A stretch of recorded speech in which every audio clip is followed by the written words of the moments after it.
Chapter 39. Children's Story. The official announcement of Darius Zachary's death came a few hours after Mikasa had showed up on the Ada family's doorstep. By then, Eren and Levi had already left their son with Connie and Sasha, who were both excused from any and all military activity since Sasha was so close to her due date, and were on their way to Wolsina with Mikasa and Hanji, all dressed in the uniforms. They took a cart so Mikasa could rest, which Hanji directed while Eren and Levi rode their own horses next to it. By the time they reached Walrose, all of the soldiers there had already left for Wolsina, only a few garrison soldiers left behind to guard the gates and keep the peace. Eren, Levi, Hanji, and Mikasa didn't bother waiting for the rest of their friends from Walmaria, knowing that they'd all be together once the actual funeral started.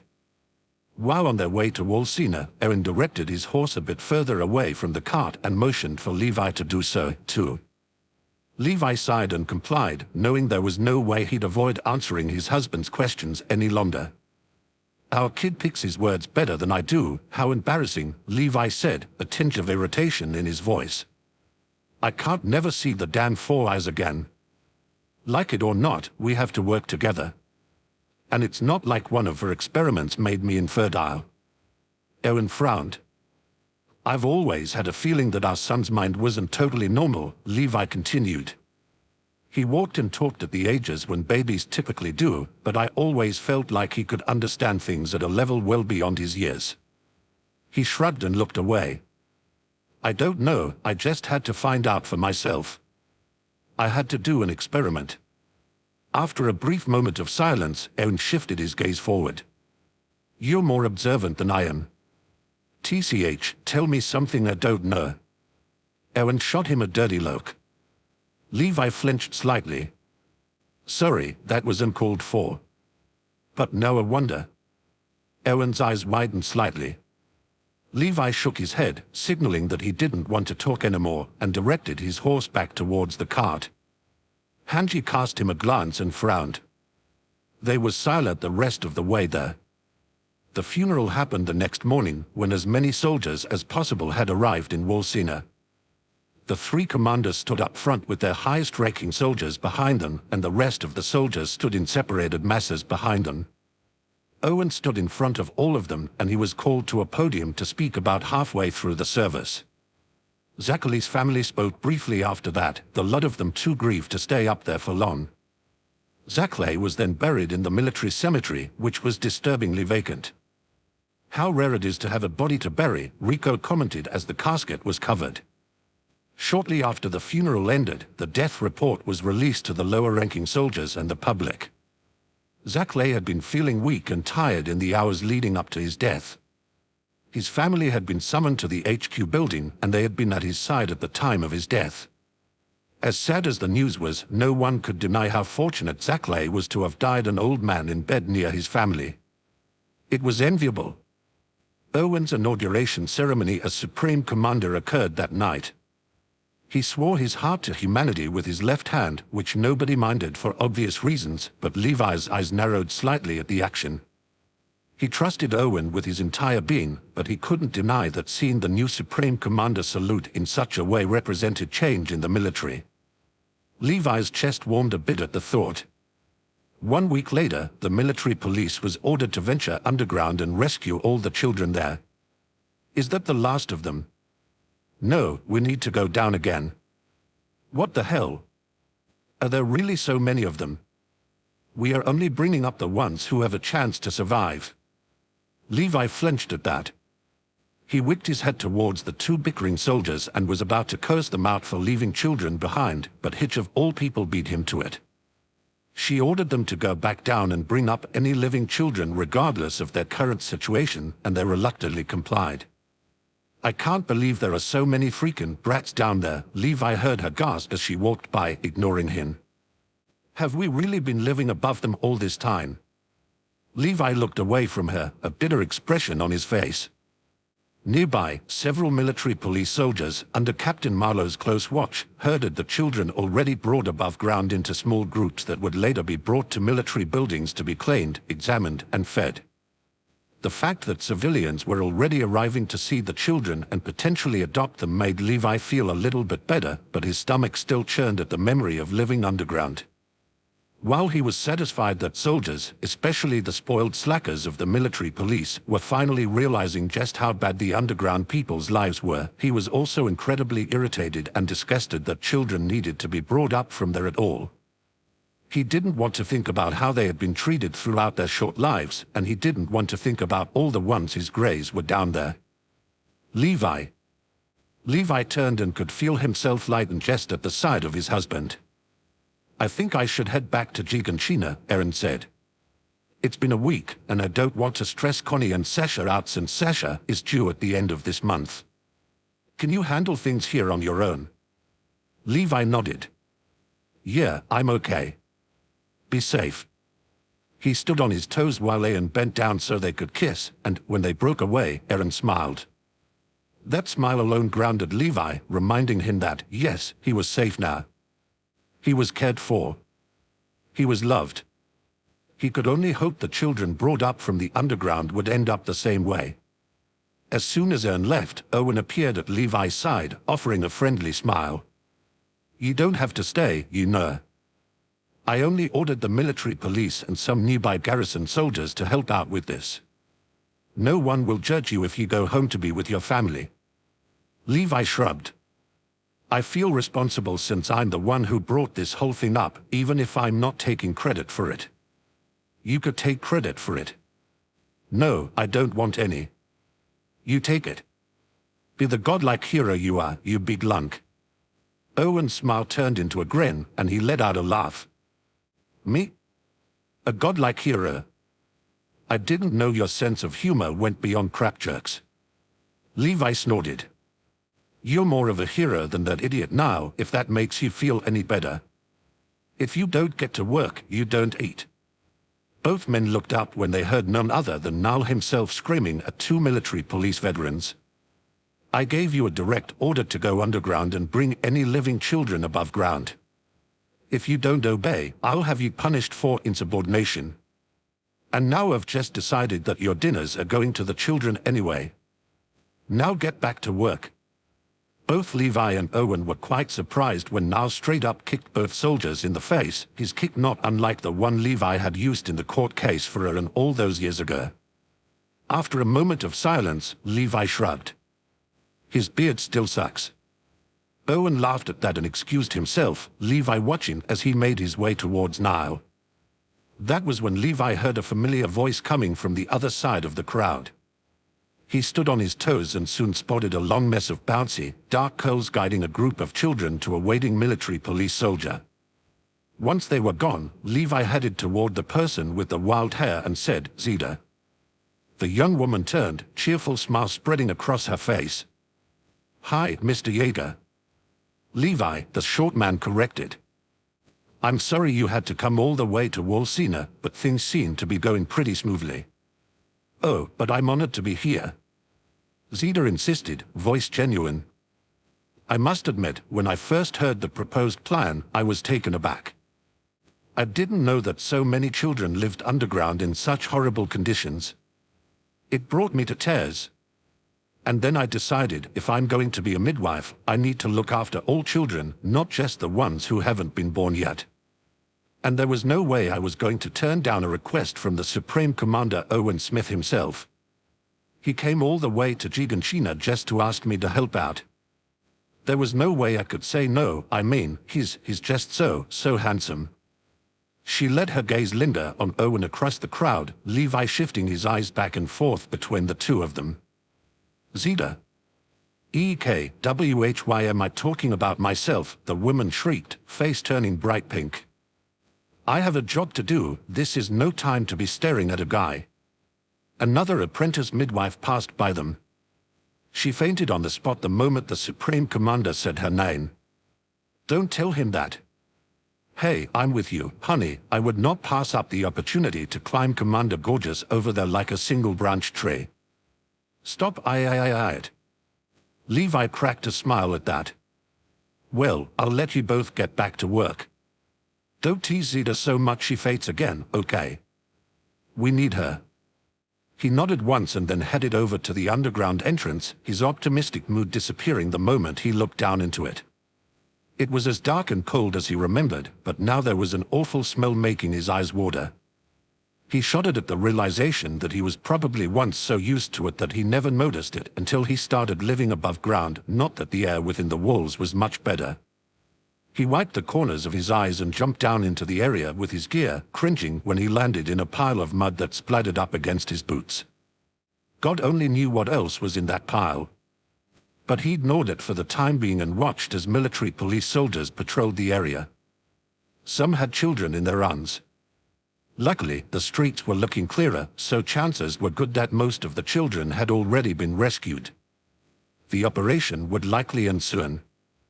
Levi was about to head back up to the surface when he heard a faint cry come from a broken-down shack. His eyes widened and he entered it only to find a baby, maybe only a few weeks old at best, writhing in a cardboard box with a thin blanket as the only comfort. Levi immediately picked the infant up, noticing that she was a girl, and set her against his chest with her head resting on his shoulder, all his early parenthood instincts flooding back to him. He gently pat her back, and she whimpered again as he quickly checked her. Eyes widening further, he noticed that her right leg wasn't moving as well as her left leg, and her entire body shivered with fever. He immediately went to rush her up to the surface when the door to the shack opened and Levi's jaw dropped. "You're the thug who tried to attack my son in the market." The man's eyes widened and he took a step back. "You want that brat?" he asked. "Take it." The bitch died pushing it out. "I never wanted it at all, I was waiting for it to die." "Take it and we'll be cool, okay, Levi." With one last look at the underground city, Owen declared the operation over. All the living children had been brought to the surface, leaving the thugs, thieves, and murderers left behind to die out.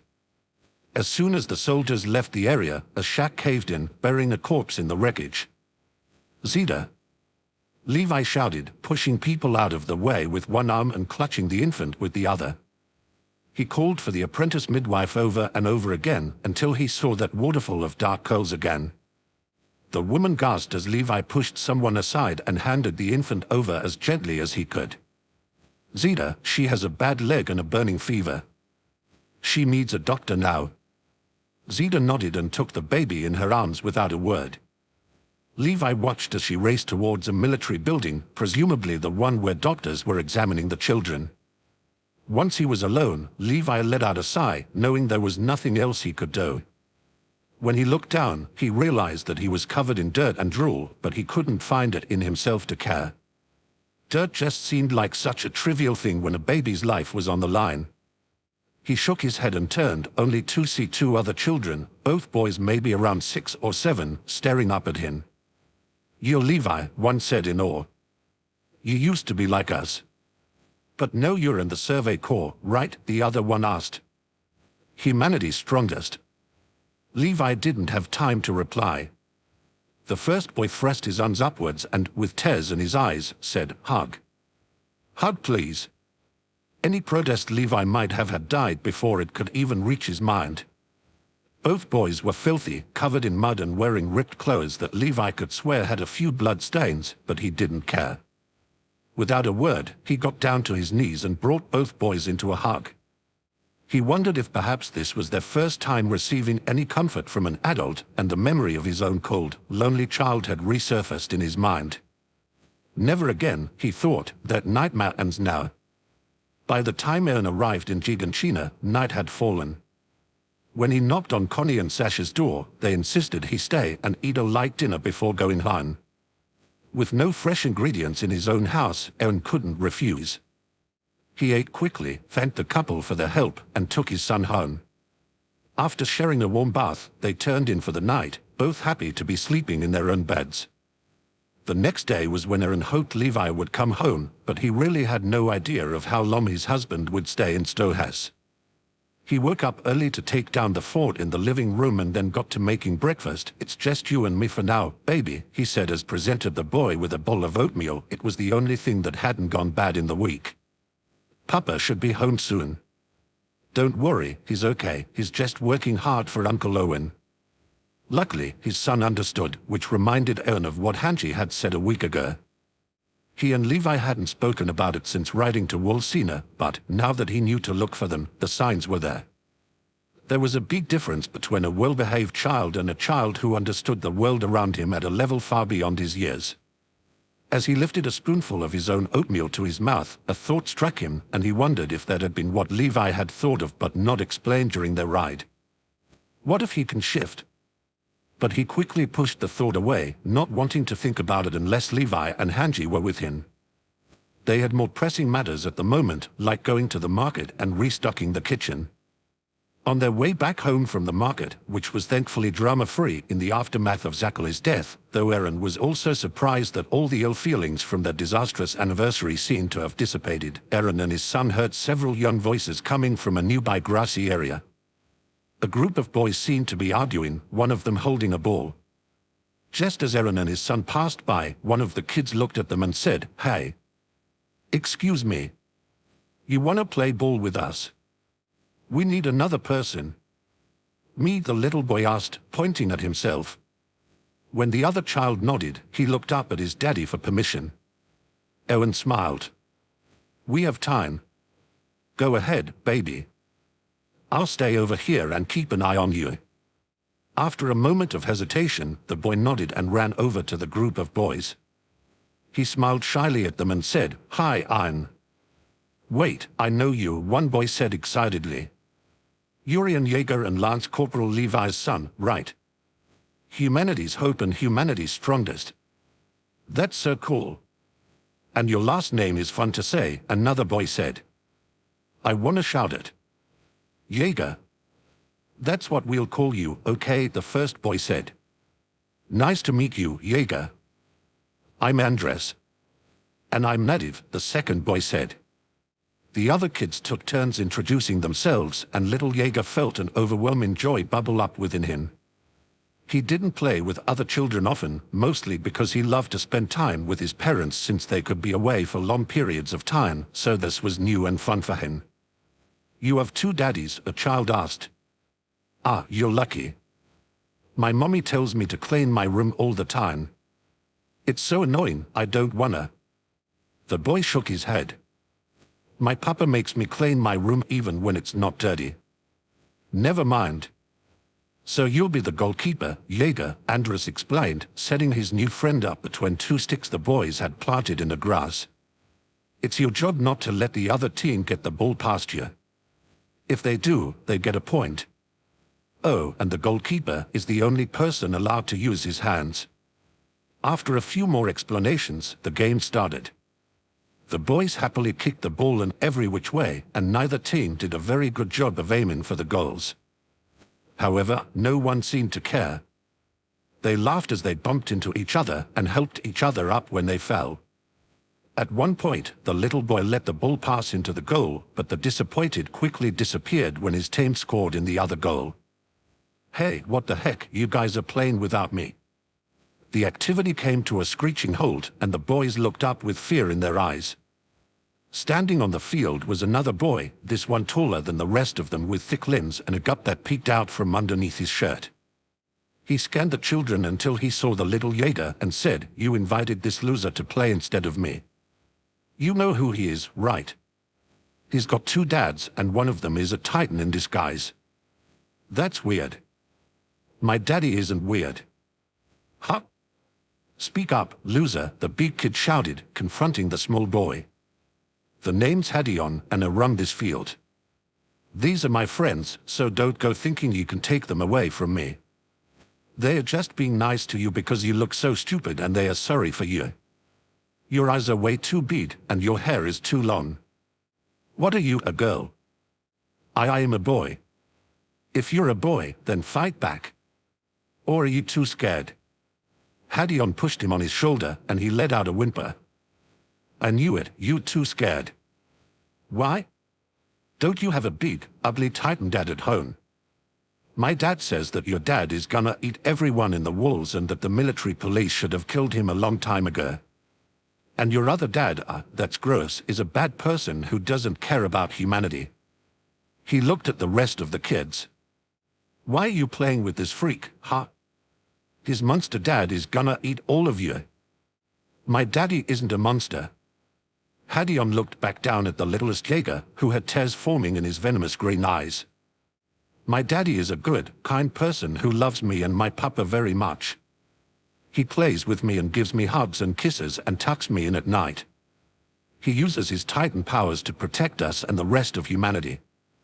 My daddy and papa both protect humanity. They are not bad, you are. You say mean things and scare people into playing with you. You're the monster. Hadion made a fist and swung it at the little boy, but it landed on something big and solid. When he looked up, his eyes widened with fear. Now, that's no way to make friends, Eren said calmly. He smiled down at Hadion and continued, Hadion, was it? I'm Eren Jaeger, but I guess you already know me. It seems you know my husband, too. Would you and your dad like to come over for dinner sometime? We'll have meat. My husband is an excellent cook. He cuts meat up so well that it just melts in your mouth. I just love the way a good, fatty piece of meat tastes, although this meat looks spoiled rotten. He bent down and gently traced a finger down Hadion's cheek. The boy trembled and smirked, licking his lips. Oh well, what do you say? I'd love to have you for dinner. Eren harshly pinched one of Hadion's pudgy cheeks, and the boy screamed in terror. He ran away from the field, and Eren and the boys watched him until he was out of sight. Eren shrugged and stood back up. Guess he didn't want to. Nadav looked up at him. You're so cool, Mr. Jaeger. Eren grinned. Thank you. All you boys are, too. But if you'll excuse us, the little Jaeger and I have to head home and put the groceries away before my husband comes home. Thank you for letting him play with you. The boy rubbed his eyes and took his daddy's hand. Thank you, I had fun. You can play with us whenever you want. Andres insisted. The child's heart felt light. Thank you. After a few goodbyes, Eren and his son finally headed home, just in time to see Levi at the front door. The boy ran to his papa, and Levi picked him up to give him a big hug. Eren quickly joined to give his husband a long, welcoming kiss, and the three headed inside to resume their normal lives. That night, though, Eren would have a bedtime story for Levi. The little Jaeger and how he defeated the big, ugly bully. Chapter 40. Baby Story, Part 1. Levi heard a little set of feet come down the stairs just as he started slicing the fruit for breakfast. He turned, eyes slightly wide, and said, Good morning, baby, you're up awfully early. The boy shrugged as he rubbed his eyes. I woke up and couldn't go back to sleep. He paused and then said, Did you and Daddy already do your morning training? Levi shook his head. Today is a rest day, so Daddy is sleeping in. Want some bread? He ripped a piece off a roll and handed it to his son. It's hot today, huh? We'll have cold meals all day. I don't want to heat up the house more than it already is. The boy nodded and took the bread. That was the other thing. I was so sweaty upstairs, I felt like Uncle Berthold. Levi cracked a tiny smirk at that. No wonder you couldn't fall back asleep. Anyway, give me a few more minutes to put breakfast together. Then we'll drag Daddy out of bed. He turned back to the counter to peel an apple and, after a pause, said, Daddy told me about how you stood up to that bully a little over a week ago. That was very brave of you, and you even met some new friends out of it. I suppose we'll be having Andres and Nadav over sometime. The boy said against the wall underneath his art gallery and frowned. I guess. What's wrong? I was just thinking about Hadion. He said that his daddy says mean things about you and Daddy a lot, and I was just wondering if Hadion's daddy says mean things about Hadion, too. Maybe that's why Hadion was so mean to Andres and Nadav and everyone else. He shrugged. I don't know, but I shouldn't have called Hadion a monster. That wasn't nice. He bit into the bread and chewed thoughtfully. Levi was quiet for a few seconds, taking in his son's words. Truly, the boy's mind was advanced beyond his years. It was incredible, really, the way he thought about and understood concepts in ways that many adults couldn't. Levi couldn't help but wonder what would await his son down the road of life due to this gift, and the possibility of shifting was still very real. Maybe next time you see him you can be nice to him, Levi suggested as he sliced the apple. You never know, maybe being nice to him will make him nice to other people. His son finally smiled at that. Papa, he continued, what's today's date? July 19th. Why? I just felt like today was important. You never know, it might turn out to be. The rest of the morning was quiet. True to his promise, Levi finished peeling and slicing the rest of the breakfast fruit and then woke Eren with a yank of the arm and a kiss on the forehead. Once breakfast was eaten, Levi went to work cleaning the dishes and wiping down the countertops and table. When Eren asked their son if he wanted to play, the boy shook his head. No, thank you, he said, and sat on the couch with one of his books. He could read simple books on his own now, leading to much more quiet time in the Yeager household. Eren couldn't help but think that his son reminded him of Armin as a child, with his eyes wide open with wonder and all his attention focused on the page's words. Eren gently ruffled his son's hair and then left him to help Levi in the kitchen. It wasn't until closer to lunchtime when Levi walked into the living room to see his son kneeling on a chair and dreamily staring out the window. Levi didn't say anything at first, just watching him, but the boy didn't stir. If he noticed his papa, he didn't make any indication of it. You all right, baby? Levi finally asked. Do you want to play outside? The boy shook his head. No, I just want to look. Levi's brows furrowed slightly and he went to speak, but his son stopped him. I was just thinking, the boy continued, that the world looks really beautiful today. Levi's eyes widened and his jaw dropped slightly. His son finally turned towards him, a sweet, content smile on his face. You told me once a really long time ago that the world looked more beautiful to you on the day Daddy was born because you finally lived in the same world together, so I was just thinking. Knock, knock, knock, knock, knock. The sound at the door was more like a frantic pounding than a knock, and it continued up until Eren came down the stairs and put his hand on the knob. The door slammed open from the outside, nearly smacking Eren in the face. A breathless, flushed Connie jumped into the house and grabbed Eren's shirt with trembling hands. Connie, what? It's a girl. Silence. It's a girl, it's a girl. And then Eren let out a high-pitched squeal and picked Connie up off the ground, bringing the other man into a hug. Oh my God, congratulations, he cheered as he set Connie down. When? Just now. This morning. Connie was bouncing in his spot, unable to hide or control his excitement. Oh God, I've been up since 2 this morning, and I'm running on nothing but adrenaline, but oh my God, you guys have to come over. Right, that's why I came here, come over. You guys are the only ones who know how exciting this is. He grabbed Eren by the arm and dragged him out of the house. Connie had a decent amount of muscle on him, but the fact that he could pull the giant Eren as hard as he could was a surprise. But nobody really had any time to contemplate that. Levi took their son's hand and closed the front door behind him, and they ran to catch up with the new father. Connie opened the front door of his and Sasha's house and guided the Yeager family into the master bedroom. He opened that door and smiled wide at Sasha, who sat up in their bed with a blanketed bundle in her arms. She smiled back at them, eyes tired and hair a ready mess, but her face was beaming and her smile was genuine and proud. She motioned for the men to join her and pat the empty spot in the bed next to her, signaling that the little boy could sit there.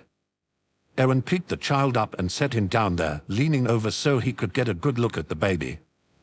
When he saw her, pure joy appeared on his face. The baby was sleeping peacefully, curled up against her mother.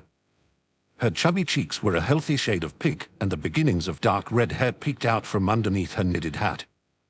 Even though her eyes were closed, they still resembled her father's. No doubt, she'd grow up to be a very pretty girl. Her name is Aoife, Sasha said quietly.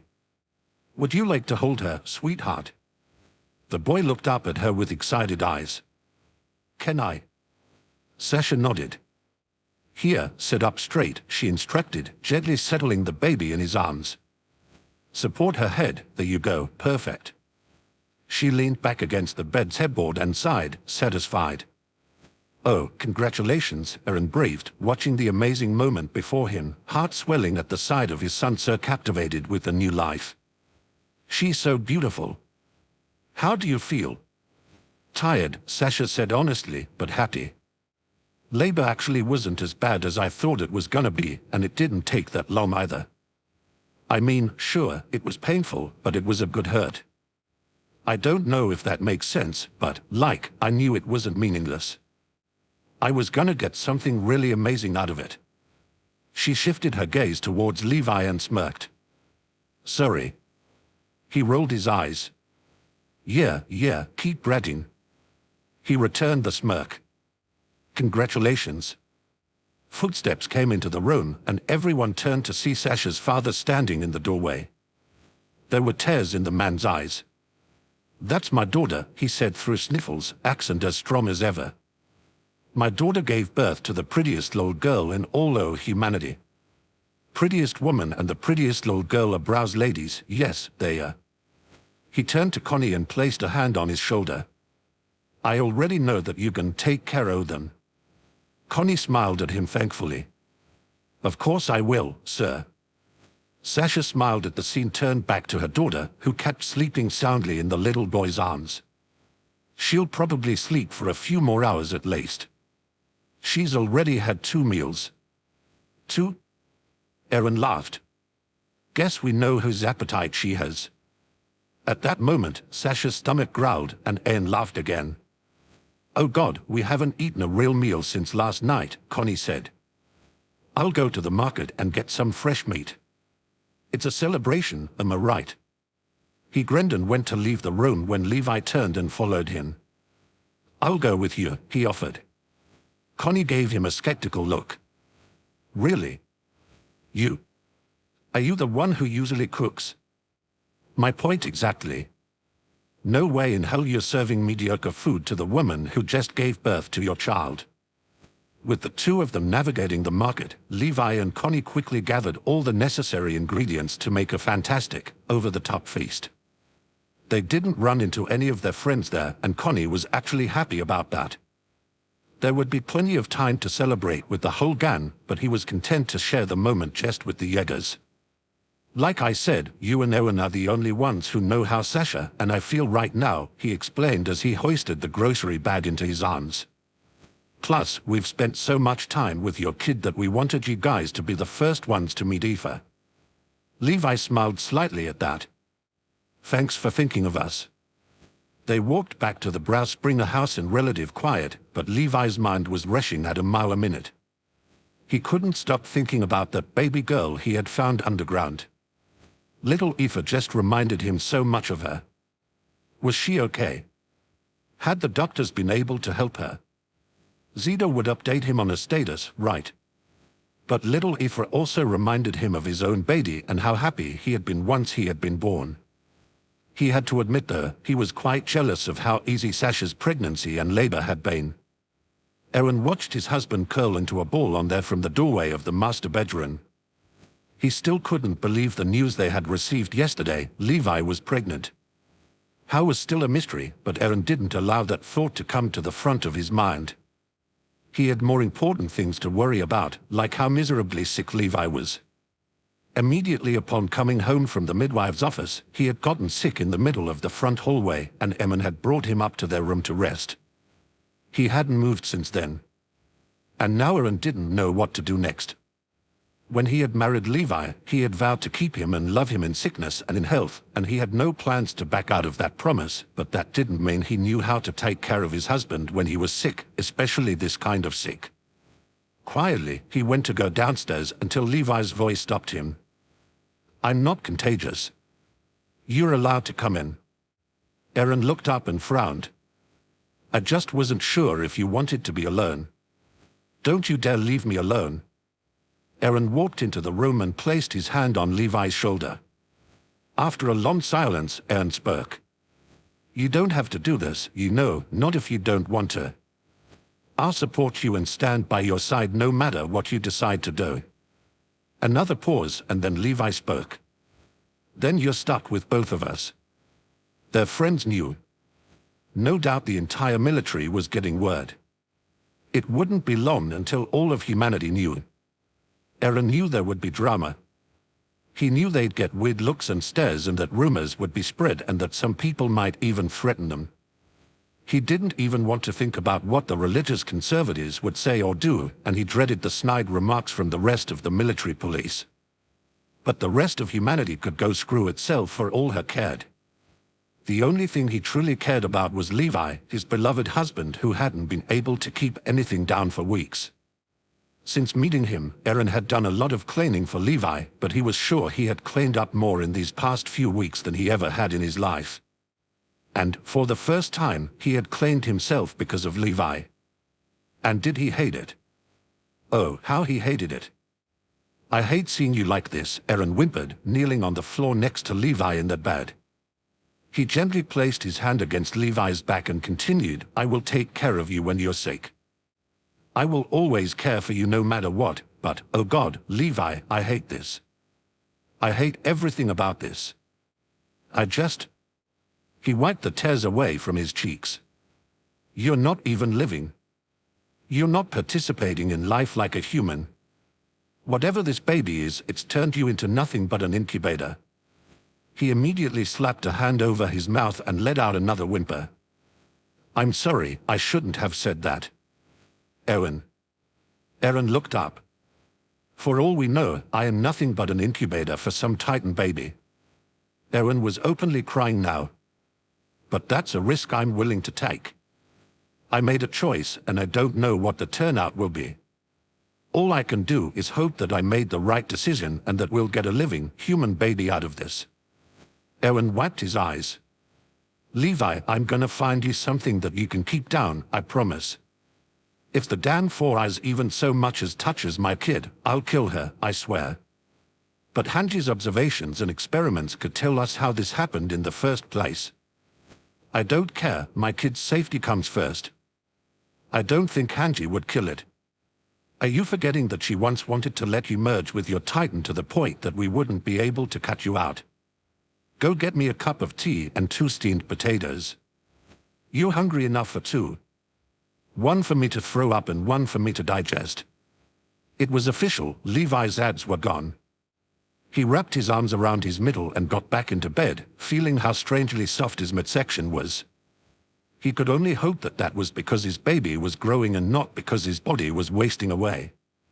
Truly, he had never been so sick in his life, and he was worried that his baby was getting no nutrients.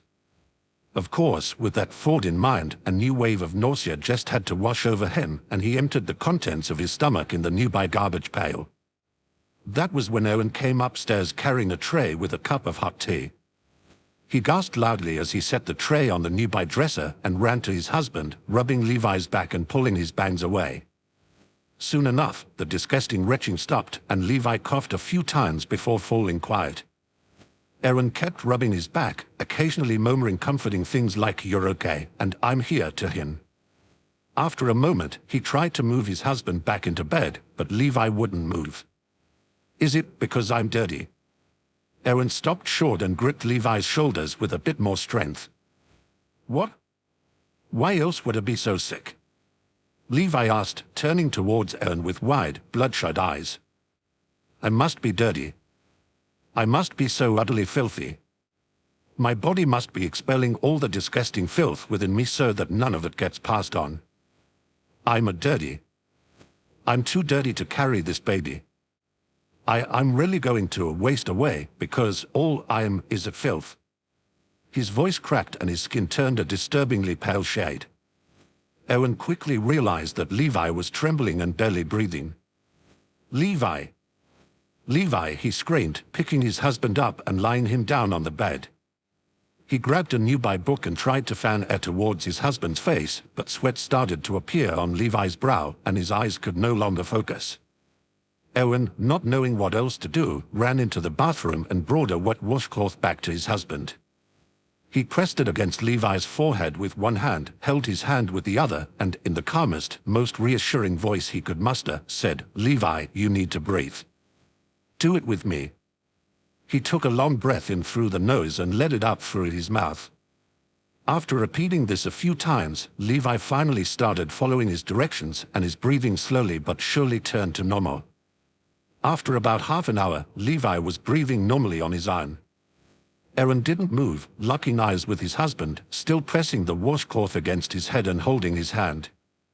"You are not dirty, Levi," he said, sounding more and more sure of his words and actions with every passing moment. "I don't know why you're so sick, but it is not your fault. None of this is your fault. You are not dirty and you are not made of filth." A few tears formed in the corners of his eyes when he saw that Levi was listening to him intently and his grip on his hand strengthened slightly. "Please don't ever feel like you're dirty, Levi, because you're not. I'll tell you that as many times as I need to, because I love you so much." Levi reached up with his free hand and gently caressed Eren's face, staring into his husband's gorgeously sincere eyes. They were a calming grain, the kind of color that comforted him and made him feel at peace. He then turned on his side, and Eren lay down behind him, hugging him from behind. Eren's hands pressed slightly against his midsection, and Eren smiled slightly at how soft it was. "These are all good for nausea and stomach aches," Sasha explained as she placed a bag in Eren's arms. "I don't know if they help with morning sickness. I guess what Levi has is more than just sickness in the morning though, but I think it's worth a try." Eren stared at her with tears in his eyes. "Thank you, Sasha, thank you," he managed to say, holding back on admitting how he could kiss her. But then a thought struck him. "Wait, did you go out and buy these for us? You didn't have to. And there are a ton of hoods in here I've never seen before. This must have cost a fortune." Sasha shook her head. "No, I already had them. Go on, Eren, take them. Levi needs them more than I do." Eren made a cup of herb-infused tea and a plain steamed potato for Levi that night. Levi kept it all down. Levi actually didn't feel like he was going to die that morning. That wasn't to say that he felt good or healthy, but his nausea seemed to have calmed a bit. He dreaded the idea that it would come back in full force after breakfast, but there was nothing he could do to control it, and he certainly couldn't not eat. He pushed the covers off and, for the first time in months, put on normal day clothes instead of old, messy pajamas. At least, that was what he wanted to do. He tried to button one of his shirts, but the buttons towards the bottom wouldn't even come together. All his t-shirts rode up on his stomach so the skin peeked out from underneath it. When he did finally come downstairs to find Eren slicing bread in the kitchen, he was wearing one of his husband's t-shirts, which looked more like a dress on him. Eren turned when he heard Levi's footsteps, and he froze upon seeing his husband, the knife clattering on the kitchen counter. "I need to go shopping," Levi muttered. "There is no way in hell I'm wearing your stupid clothes for the next few months. I didn't even notice that my stomach was getting big already since I've barely gotten out of bed and put myself together like a damn human being since this whole thing started and Eren. Eren, why are you staring at me? Look, I know it's nothing short of a damn miracle that I'm out of bed and not puking my guts up, but... Eren. Damn it, Eren, put me down. No, we are not doing it in that bed I've been getting sick in. Go to the couch, you moron, the couch." Eren pressed his hands against Levi's stomach, waited for a few seconds, and then let out a short laugh. "Oh my God, that's so cool," he said, gently rubbing the skin there. "Hi, baby, I'm so glad I can feel you moving now." Levi leaned back against the headboard of their bed and let out a groan. "Soon this little titan spawn of yours is gonna be beating the crap out of me from the inside at all hours. If I'm awake in the middle of the night, so are you, just so you know." Eren wanted to laugh at his husband's words, but they unknowingly stabbed him in his biggest insecurity. Eren stopped rubbing Levi's stomach and kept his hands still and his eyes on the swollen stomach where his child lay. After a moment, Levi noticed the change in the mood, and he gently pat the top of Eren's head. "What's wrong? What if it really is a titan? Eren. I mean it. What if it really is a titan?" He looked up at Levi desperately. "And what if it's a titan that has reproductive organs or something? It could have its own titan children. It could be the downfall of humanity. It could." Eren, Levi said firmly, grabbing the Yonder's attention. Shut up, you're gonna make me sick. But just shut up, Eren. You said that you'd stand by my side and support me no matter what I decided, and I decided that I was going to have this baby. You made that choice to stand by me. We don't know how things will turn out, but we made choices, and all we can do is hope we won't regret them. A tear slipped from one of Anne's eyes. What will we do if it is a Titan? Levi didn't answer him. He felt his nausea come back in full force, and he sprinted to the bathroom. She's gonna break my heart, isn't she? Levi snapped out of his memories and stared at Connie, who had stopped walking. Levi watched as the new father looked down into his bag of groceries, tears forming in his eyes. She's gonna break my heart, I know she will, he continued through sniffles, voice cracking and lips trembling. What kind of messed up system is this, huh?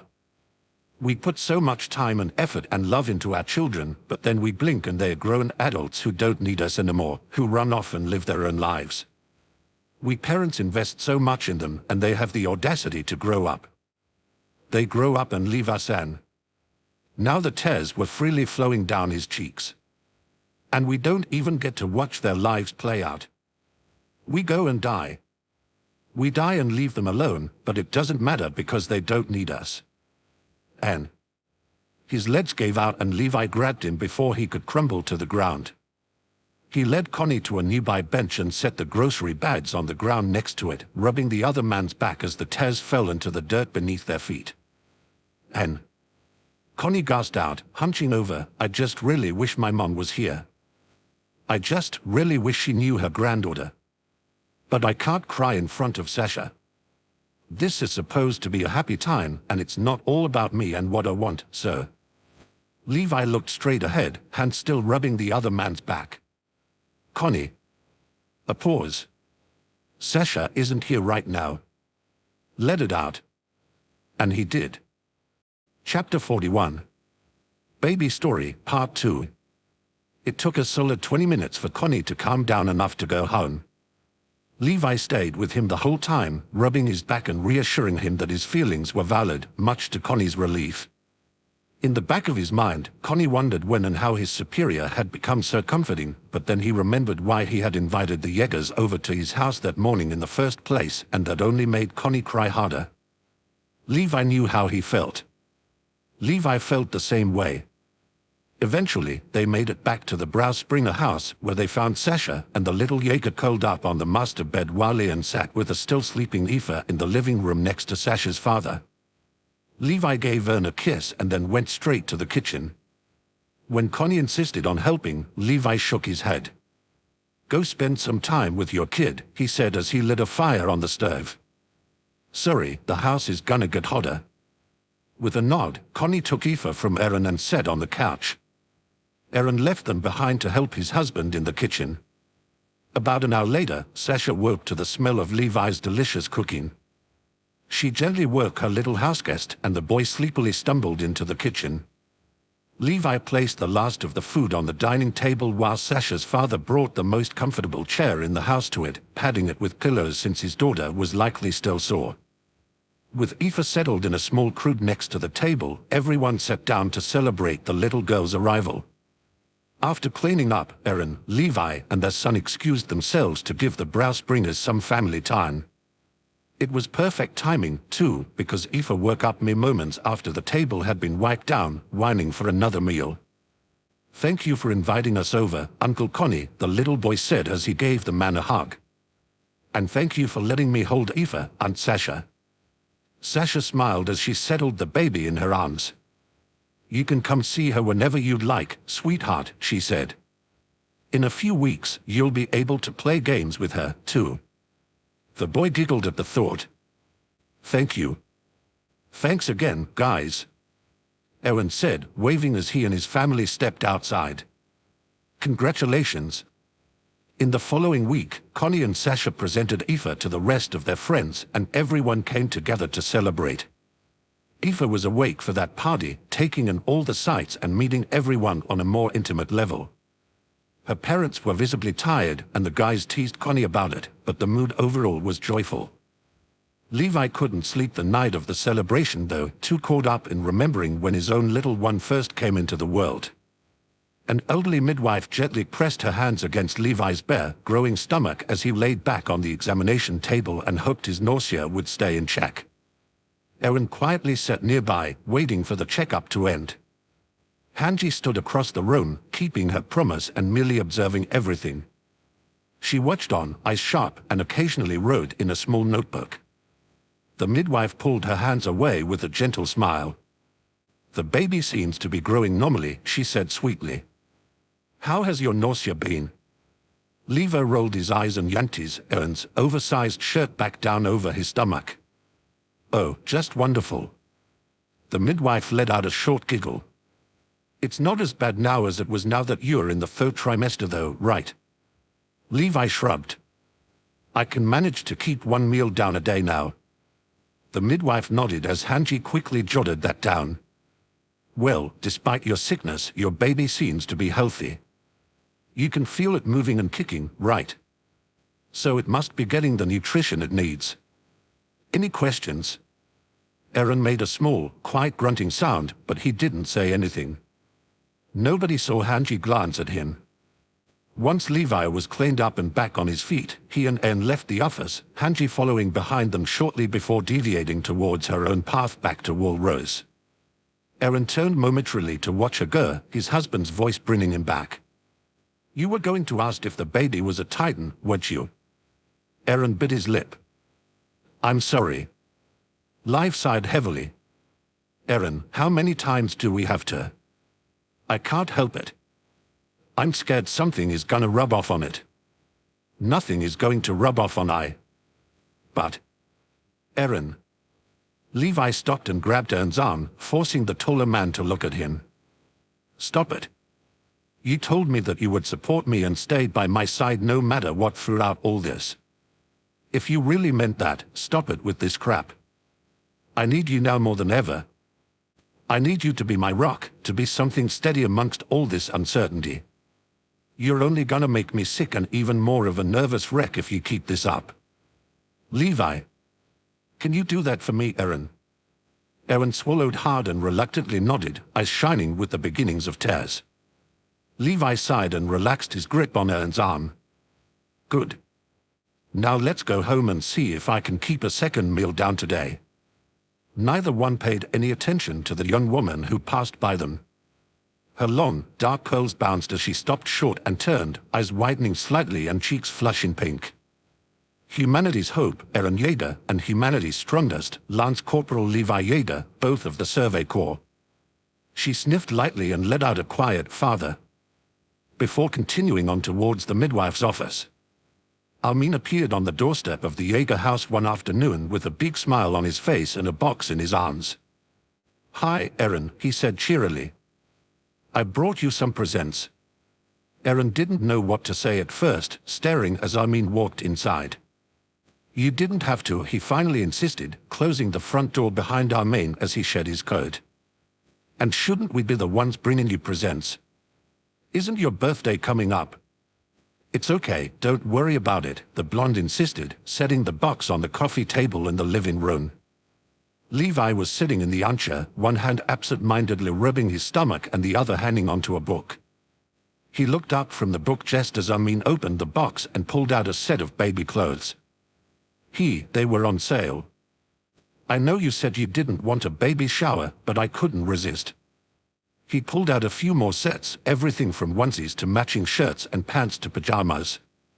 One thing in particular, a bright pink, long-sleeved onesie with the feet attached and a hood with bunny ears, caught Levi's eye, and he wasn't sure whether he wanted to burn the thing or dress his kid up in it every day.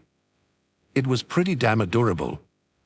Levi smiled slightly at the scene and set his book down. Armin looked so excited and happy, and he had gone out of his way to do something nice for them, so the least Levi could do was give him his full attention. "Thank you, Armin. Would you like to stay for tea?" Once Levi was on his feet, he headed for the kitchen and brewed a full pot of a slightly more expensive tea than usual. He added anti-nausea herbs to it, the combination of the finer ingredients and the medicine doing wonders for his sickness. He still fell ill at least once or twice a day, but the further along in pregnancy he went, the better he felt. Thank you. Oh, have you guys thoughts of any names? Armin asked as Levi set a cup down in front of him. Levi shrugged and passed a cup to Eren. A few. We haven't decided on anything there. We want to see the baby before deciding, Eren added, sitting on the nearby couch after helping Levi comfortably sit back down in the armchair. For a boy, we like Jason, Richard, Marius, one of those might work. For a girl, we like Annabelle, Monica, Emily. Oh, Mikasa told us about a few names from her culture, too. We really like Hiroyuki for a boy and Asuzu for a girl. Armin nodded and sipped at his tea. I like those, too, but I understand why you'd want to wait. No matter what, I can't wait to meet the little one. 3 days. Levi had not been sick for 3 days. It was his best record yet. And it kind of freaked both him and Eren out. They had gotten so used to Levi being sick that him not being sick was suddenly more of a concern to them. At their next visit to the midwife's office, she happily explained that every pregnancy was different and that there was no set pattern for morning sickness. Sometimes it lasted throughout the whole pregnancy, sometimes it was non-existent, and sometimes it came and went. Hanji furiously wrote all this down and asked her fair share of questions, but Levi was honestly just happy that he had found some peace, even if it was late in the game. When he didn't get sick for an entire week, he could really breathe a sigh of relief. One night, Eren felt the weight in bed shift, and his first thought was that Levi's nausea had come back. However, when he didn't hear any telltale sounds of sickness, he got out of bed, lit a candle, and headed downstairs to find a light coming from the kitchen. Inside was Levi boiling a kettle of tea and ripping pieces off a loaf of bread. Levi turned when he heard his husband's footsteps swallowing the bread in his mouth. What? Eren smiled softly. Craving. Shut up. The kettle began to whistle, and Levi took it off the heat. He poured 2 cups and set one in front of Eren as he sat down with the other and the bread loaf. Eren took his cup, still smiling, but didn't drink the tea. He kept staring at Levi with a dreamy expression as the shorter man continued munching on the bread. Finally, Levi couldn't take it anymore. What? Nothing, Eren sighed, I'm just happy. You're damn creepy, you know that. I mean it, Levi, I'm really happy. Eren's smile slowly fell, and his eyes began to water. I couldn't stand seeing you so sick. I hated watching you suffer. I felt so useless. I love you so much, and I swore I'd do anything to help you, and the fact that I couldn't take your pain away was just. He reached out and gripped Levi's hand in his own, tears now starting to run down his cheeks. And, as crazy as it sounds, I wanted you to enjoy being pregnant as much as you could. I wanted you to eat whatever you wanted whenever you wanted. I wanted you to relax and just focus on being comfortable. I wanted to get up in the middle of the night to satisfy any craving you had. I wanted to rub your feet and back. I'd do anything for you, which is why I always cleaned you up after you got sick, but I wanted there to be so much more than that, and... Eren. Levi turned towards his husband and gently held onto his hands. He wanted to say so much. He wanted to tell Eren how much he loved him and how grateful he was for everything he had done for him. He wanted to tell Eren that he was the greatest thing that had ever happened to him and that he was overwhelmed with joy at the mere thought of having his baby. Despite his months of illness, this was the happiest and most excited he had been in a long time. But he couldn't. Thank you. Look what I got. Levi looked into the hallway from the kitchen and he cocked an eyebrow. Eren closed the front door behind him with his foot and grinned at his husband. A rocking chair. It was on sale. Almost clearance. Levi gave him a skeptical look. Eren sighed, set the chair down, and took off his winter jacket. Come on, let's go put it in the nursery. At least humor me and see how it looks. Levi sighed and agreed. He thought they had finished the nursery a few weeks ago when Eren put the final touches on the crib he had made from scratch, but apparently Eren thought otherwise. Still, he'd play along with it. The rocking chair itself was in good condition, and Levi had to admit that it had a sort of charm to it. He followed Eren upstairs to the nursery and watched as his husband placed it in a blank space. Silence. Eren and Levi stood in the doorway of the nursery and stared. The room was longer than it was wide, but it still had plenty of room for a child to play. The crib, complete with soft sheets, sat in the right corner, facing the doorway. Next to it was the closet, filled with baby clothes. Across from the closet was a box full of toys, and next to the box was a changing station. Light shone through a single window across from the doorway, illuminating the sparkling clay floors. Sitting in the left corner was their most recent purchase. A rocking chair. "Oh my God," Eren breathed, voice barely above a whisper, "we are going to have a baby." Levi ran his hands over his 8-month pregnant belly. "Yeah," he whispered back, staring at the rocking chair. This was it. This was real. It was going to happen. "We are really going to have a baby." Levi groaned as he plopped into the living room's armchair, rubbing his forehead and shaking his head. "Why did I go along with your stupid-ass birthday party plan when I literally feel like I could burst at any moment?" he asked. He glanced at Eren, who grinned sheepishly yet thankfully in the nearby hallway, and sighed, unable to stay mad. "Get over here and rub my feet, you damn brat." "Coming." Eren replied cheerily, slipping his shoes and winter jacket off and settling himself at his husband's feet. He gently took one in his hands and began to rub it, massaging the aches and pain right out of it. His grin widened a bit when he heard a pleased sigh escape Levi's lips. "Thanks for going along with my stupid-ass birthday party plan," he eventually said. "I know that parties aren't your thing, but I really wanted to do something fun for you before the baby comes." Levi sighed heavily. No. I appreciate the thought. Only about a month left now." Eren. I meant what I said at the party. I'm really excited." Eren couldn't help the blissful smile that crossed his face. Levi rarely admitted his emotions, if ever, so what his husband felt at that moment must have been overwhelming to the point that he couldn't hold his words back. "Oh, Eren, see me," Levi suddenly said, motioning for Eren to stop. As soon as Eren let go of Levi's foot, Levi grabbed his hands and pressed them against his stomach. He watched as Eren's face lit up at feeling the little baby move and kick from within him, and he felt a wave of peace wash over him. They 3 of them were going to be a family. Everything would be fine. Eren would take care of both him and their baby, and life would be perfect. "That's so cool." "That's really just so cool," Eren said, kissing Levi's belly. He gently pressed his forehead where he had kissed and continued, "Happy birthday, Levi." "Merry Christmas, Eren, now carry me to bed." "I'm going to kill Wimia." "Please don't." "I specifically said that I didn't want a baby shower, and she goes and tries to host one. And what the hell is up with these gifts?" "She was just trying to be nice." "Oh my God, look at this hideous thing.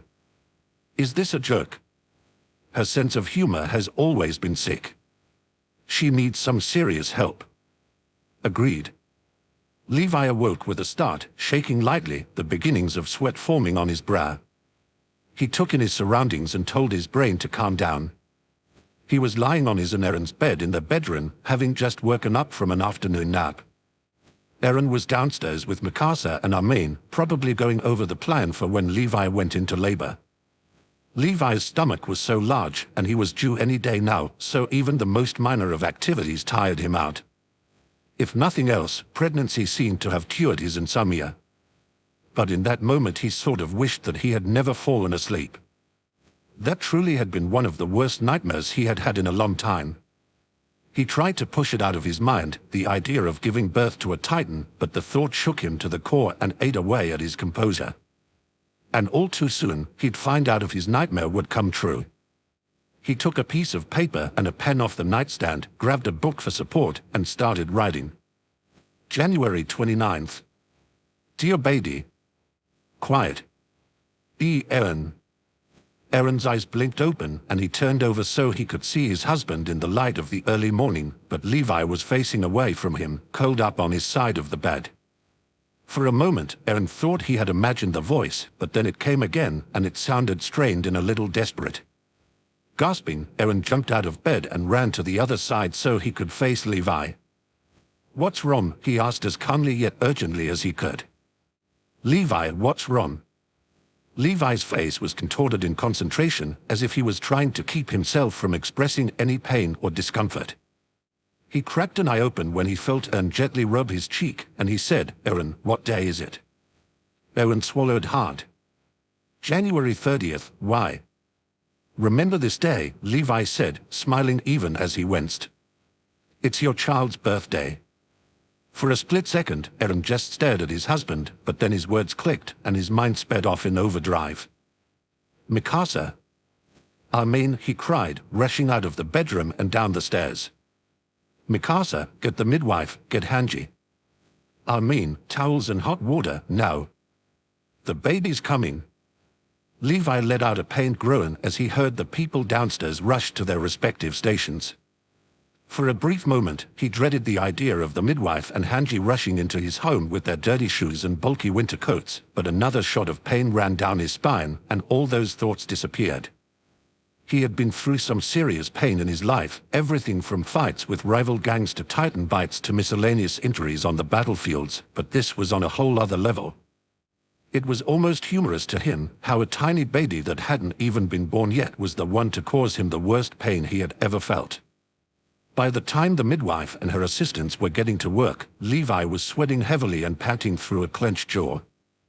Eren tried to calm him with a cold towel, but Levi seemed so deep in pain that he couldn't recognize anything except pain, and this was with the pain medication necessary for cesarean sections. Eren bit his lip as he watched the assistants strap Levi to their bed, plenty of towels underneath and around him, and hang a curtain from the ceiling that fell on his neck and blocked his view from the surgery. Eren was thankful for it.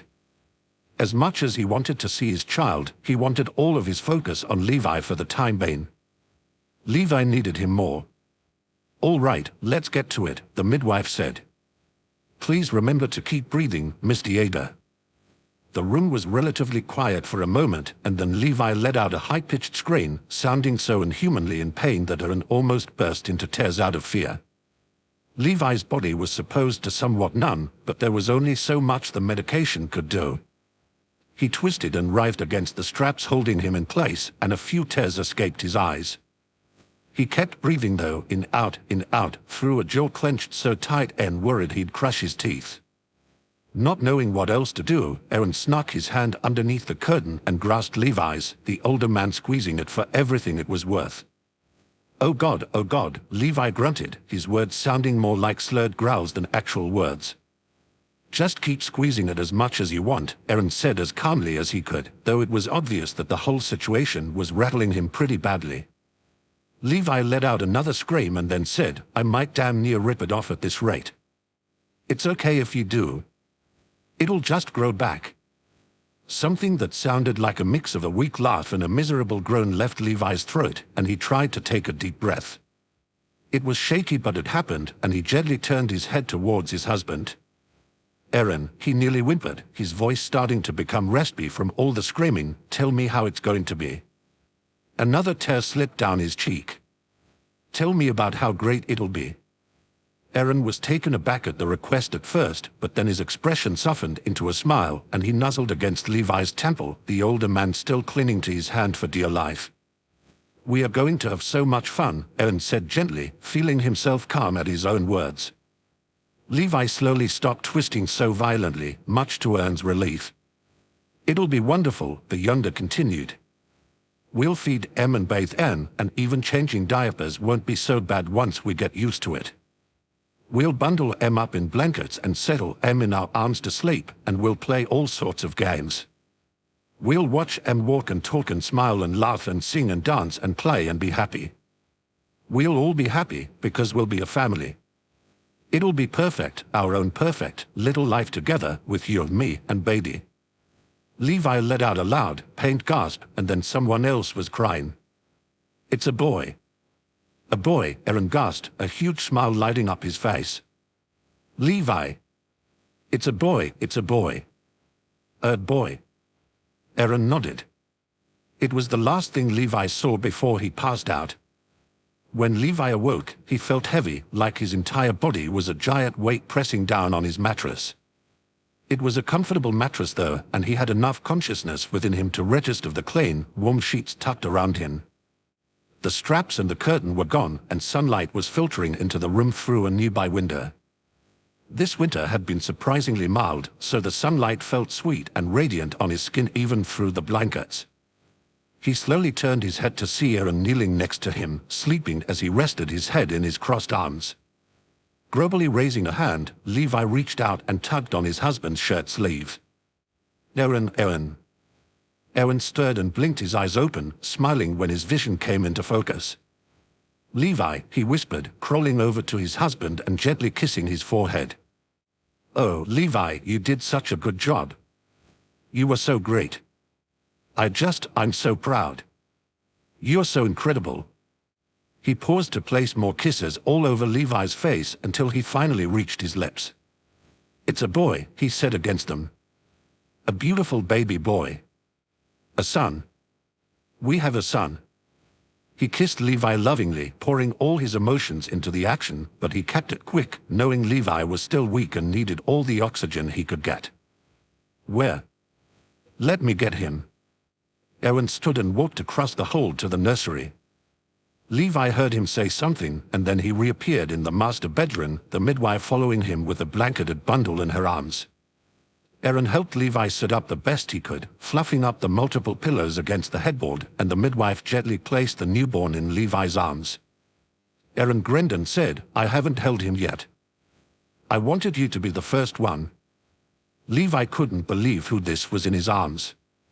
This was his baby, their son, and he was nothing short of perfect. Soft, peachy skin, little fingers balled into little fists resting against his chest, chubby cheeks, pretty lips, a button nose, a messy little mop of black hair hiding underneath his knitted hat. Perfect. Just perfect. I'd do it all over again in a heartbeat. Levi looked up at his husband as he clutched his newborn son to his chest, rare tears running down his face.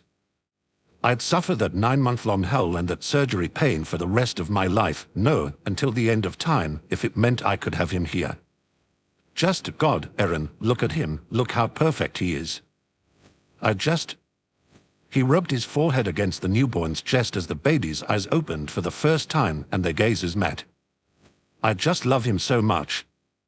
The first few days after the little boy's birth passed like a surreal dream. Levi was ordered to take strict bed rest, but Eren wasn't alone in his cake-oven duties. Armin and Mikasa stayed over for those first few nights, the three of them taking turns caring for the baby, caring for Levi, and taking care of themselves. Eren tended to Levi the most, as the man had quite the recovery road ahead. He was kept on a liquid diet for those first few days, unable to eat anything solid until the incision in his abdomen healed somewhat. Eren had to help him with the simplest of tasks, leaving him frustrated and secretly embarrassed. He was humanity's strongest, and here he was needing help bathing and feeding himself. Still, Eren was patient with him and never complained. He handled every task with a blissful smile, which made Levi's heart feel light. He might have been feeling unwell, but it was temporary. Eventually, he'd recover enough to be out and about on his own, getting back to his usual routine of cooking and cleaning, and now taking care of his baby boy. Honestly, he couldn't wait. So when Armin and Mikasa had to return to Wall Rose and go back to work, Eren and Levi both felt a bit of dread drop into their stomachs. Because two of humanity's most valuable soldiers were out, the Survey Corps had needed to double down to make up for the temporary loss. Both veterans and newcomers pulled more weight, and every capable soldier was needed more than ever. Thus, humanity's brightest and humanity's second strongest were desperately needed. Leaving Eren and Levi with their most terrifying mission yet, their first night home alone as parents. Suddenly, neither one felt all too hopeful or strong anymore. Of course you have to be fussy the first night we're alone, Eren groaned as he gently rocked the wailing newborn in his arms. He yawned and cursed his bad luck. The baby had been pretty quiet while Armin and Mikasa had been there, so Eren had assumed that he and Levi had gotten lucky with a low-maintenance baby. Nope. It was the middle of the night, and no one had slept a wink. Eren was running out of ideas. He and Levi had fed the boy, burped him, rubbed him, sung to him, swaddled him, anything and everything they could think of that babies liked. You could just be lonely, Eren murmured, pacing around the nursery. First you're forced out of your warm, cozy home, then you're out on uncle leave, and now it's really cold out tonight. It's weird since this winter has been mild, but whatever, you don't care. He sighed and kissed his son's forehead, but the boy's cries didn't stop. Eren, came Levi's voice from the master bedroom. Eren walked across the hall to find his husband sitting up in bed and rubbing his eyes. Eren didn't have it in him to tell him to lie down, as there was no way he'd be able to rest. Levi held his arms out and said, "Give him to me." He gently clutched the boy against his chest and continued, "Can you pick me up?" "What? Can you pick me up while I hold him?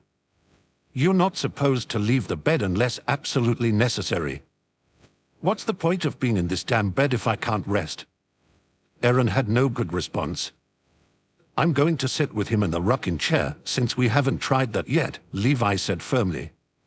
"No, you aren't going to do it, Iron. Pick me up and bring me to the nursery." Eren couldn't argue. He reluctantly nodded and, after making sure he had a secure hold on his husband, lifted Levi and their son up into his big, protective arms. If there was one perk to Eren growing so tall, it was how solid and steady he had become, perfect for carrying someone like Levi, who weighed much more than he looked. Levi grimaced slightly as he was settled into the rocking chair, as his incision hadn't healed yet, but he kept the discomfort in. It was nothing compared to labor anyway. Sighing lightly, he pressed the boy's ear against his chest where his heart was and slowly started to rock the chair back and forth. And then, the miracle of miracles happened. His son's wails quieted, and in minutes, the baby was asleep. Eren and Levi stared at the boy with enormous, stunned eyes. This was truly the shock of their lives, more than when Levi had suddenly barged in on Eren's trial and beaten the life out of him, more than when Eren had transformed reaching for a spoon, even more than when they and the rest of the Survey Corps had finally made it to Grishiada's basement. This tiny human had truly shocked them in the most unexpected of ways, leaving them speechless. Well, at least Levi was speechless. "Oh my God, he comes with a mute button." The three residents of the Jaeger house slept like rocks for the next 4 hours before the baby needed to be fed again. They were the best 4 hours any of them had ever slept. The days turned into weeks and the Jaeger household fell into a routine. Their friends, all except Rainer, Berthold, and Annie, who were waiting out their prison sentences, met and cooed over humanity's newest addition. Levi eventually recovered enough to get out of bed and go about his usual business, surprising the nurses at how quickly he seemed to have healed. He didn't think anything of it though, content to get back to keeping the house in order and spending more time with his family. Eren had insisted upon taking a family photo at the end of the first week, turning out both romantically and adorably wrong, but no one really complained, and Levi would rather it had waited until after they had figured their new lives out, but the days seemed to blend together in such a haze of baby-related activities that he even began forgetting his old life to an extent. His son captured all his attention and had an inescapable grip on his entire being. He never thought he'd ever enjoy being someone's prisoner. Levi sat up in bed one quiet afternoon, Eren peacefully sleeping next to him. In Levi's arms was their son, the little boy also asleep, curled up against Levi's chest. He was wearing that ridiculous rabbit suit, only adding to his overabundance of cuteness. Levi sighed lightly and gently caressed the baby's cheek with his thumb. The baby sighed back and instinctively reached out to take hold of his papa's shirt. Levi couldn't stop smiling, as subtle as it was. "If I could just sit here and watch you exist until the end of time," he whispered in the baby's ear, "I'd be the happiest man alive." Everything about this moment was perfect, the three of them lying together in the quiet of this calm, peaceful afternoon in March. Eren's birthday was coming up. Levi turned towards his husband, watching the even rise and fall of his chest as he breathed lightly. "We'll have to do something special for your daddy," he continued, staying quiet enough so that Eren wouldn't wake up. "He's done so much for us. He's been working so hard since the beginning. He's always worked hard, and he always will." He paused and his smile widened slightly. "You really won the jackpot getting him as your daddy." You're going to have a great life with him. When Levi looked back at his son, his eyes widened slightly. The baby was awake, he was smiling his first smile. And Levi just melted. Truly, the three of them would have a fantastic life together. Eventually, Levi did fall asleep, but not before he ventured into his son's room and placed a kiss on the boy's temple. Life was normal for the next few weeks. The whole game met Aoife. Sasha celebrated her birthday. July turned into August, and Levi felt the end of summer coming as he gathered his groceries together and headed home from the market one afternoon. He navigated his way through the stands and was about to walk into the road when someone bumped into him from the side. "Oh, I'm sorry, I didn't see you," came a woman's voice. Levi turned to her and was about to say that it was okay, but his jaw dropped and the words died in his throat. There was a little human in that woman's arms, a small baby with hair the color of the earth after a storm and eyes the color of rich coffee and a leg that wouldn't move along with the rest of her. Her eyes widened when she saw Levi, and she reached out towards him with a little hand. The woman jumped slightly when she saw who she had bumped into. "Oh, Lance Corporal Levi, I'm so sorry." "Marvel, sweetheart, leave the nice man alone." She took the baby's little hand in her own and smiled. "Excuse us, Lance Corporal, she seems to have taken a liking to you." "It's okay," Levi managed, swallowing hard. "I have one of my own. She's very cute." A man, Levi assumed he was the woman's husband, soon joined them. "Oh my, good afternoon, Lance Corporal," he said in a friendly voice. "Sorry, is this little lady bothering you?" "Not at all." Levi watched as the child smacked the woman's hand away and continued reaching for him. "Marvel, huh? That's a pretty name. We adopted her from Supreme Commander Owen Smith's program to bring all the children from the underground to the cities above ground," the man explained. "She was injured and sick when she was found, that's what that midwife Zeta said. I just can't believe that someone abandoned this little sweetheart. What kind of horrible person would do that? Well, no matter how she came into this world, I'm glad she's ours now," the woman sighed, bouncing Marvel in her arms. "I can't have children. I was injured as a teenager, so we thought we'd never have a family. But when we heard about the Supreme Commander's program, we rushed into Walsina as quickly as we could. Our parents were thrilled. You should see this little one's room. It's bursting with clothes, toys, blankets. Oh, we've all spoiled her rotten since we brought her home." "Anyway, sorry to bother you, Lance Corporal," her husband continued. "We better be getting home. Say bye-bye, Marvel." He and his wife waved at Levi as they turned and left, and Levi watched them go, Marvel watching him over her mother's shoulder. "Levi." Levi turned. "You satisfied?" Levi just smiled. "Yes, thank you, Zeta." That night, Levi tucked his son into bed as usual, pressing a kiss to his forehead and securing the sheets around him. "Good night, baby," he said, placing the Titan plush in the boy's arms. The boy giggled quietly and then said, "Papa, can I ask you a question?" "What is it?" "It's not that I'm lonely or anything, but I was just wondering, have you ever thought about having another baby?" Levi's eyes widened momentarily and he hesitated at first. But then he just smiled and said, "I have. I've thought about having another baby crawling around the house." He leaned over and kissed his son again. "But then I remembered that I'm already a single father with 2 babies. I don't need another one, I don't want to get too overwhelmed." His smile widened slightly at the sound of his son's giggling, and he kissed him one more time. "Good night, baby, sweet dreams." "Good night, Papa, I love you." Chapter 42. Friend Story. When I grow up, I'm going to ask Aoife out on a date. That was the announcement made at the Yeager family's breakfast table one morning. Eren paused mid-chewing and Levi stopped sipping at his tea. They both stared at their son, who looked back at them with a confident, steadfast expression. Eren smiled and swallowed his mouthful of bread before saying, "Really now?" The boy nodded. "Uh-huh. And then after we've been on a lot of dates, I'll ask her to marry me." Okay, even Levi had to smirk at that one. He set his teacup down, momentarily glanced at Eren, who was trying to hold back laughter, and then said, "What will do you if she doesn't want to go out on a date with you?" The boy looked away, contemplating this, and then looked back at his papa and said, "Ask someone else." "But I really hope that Aoife would want to go out on a date with me." Levi nodded and went back to his tea. "Good answer. What would you do on your date?" Eren asked, ripping off another piece of bread. The boy paused to think, glancing upwards, and then said, "I'll take her to a nice restaurant. You know, like a place that is really good food. That's what people do on dates, right?" "It can be," Levi replied. "When Daddy and I go out on dates, it's usually to eat. You don't have to do that there.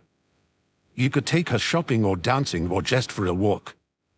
It all depends on what both of you like."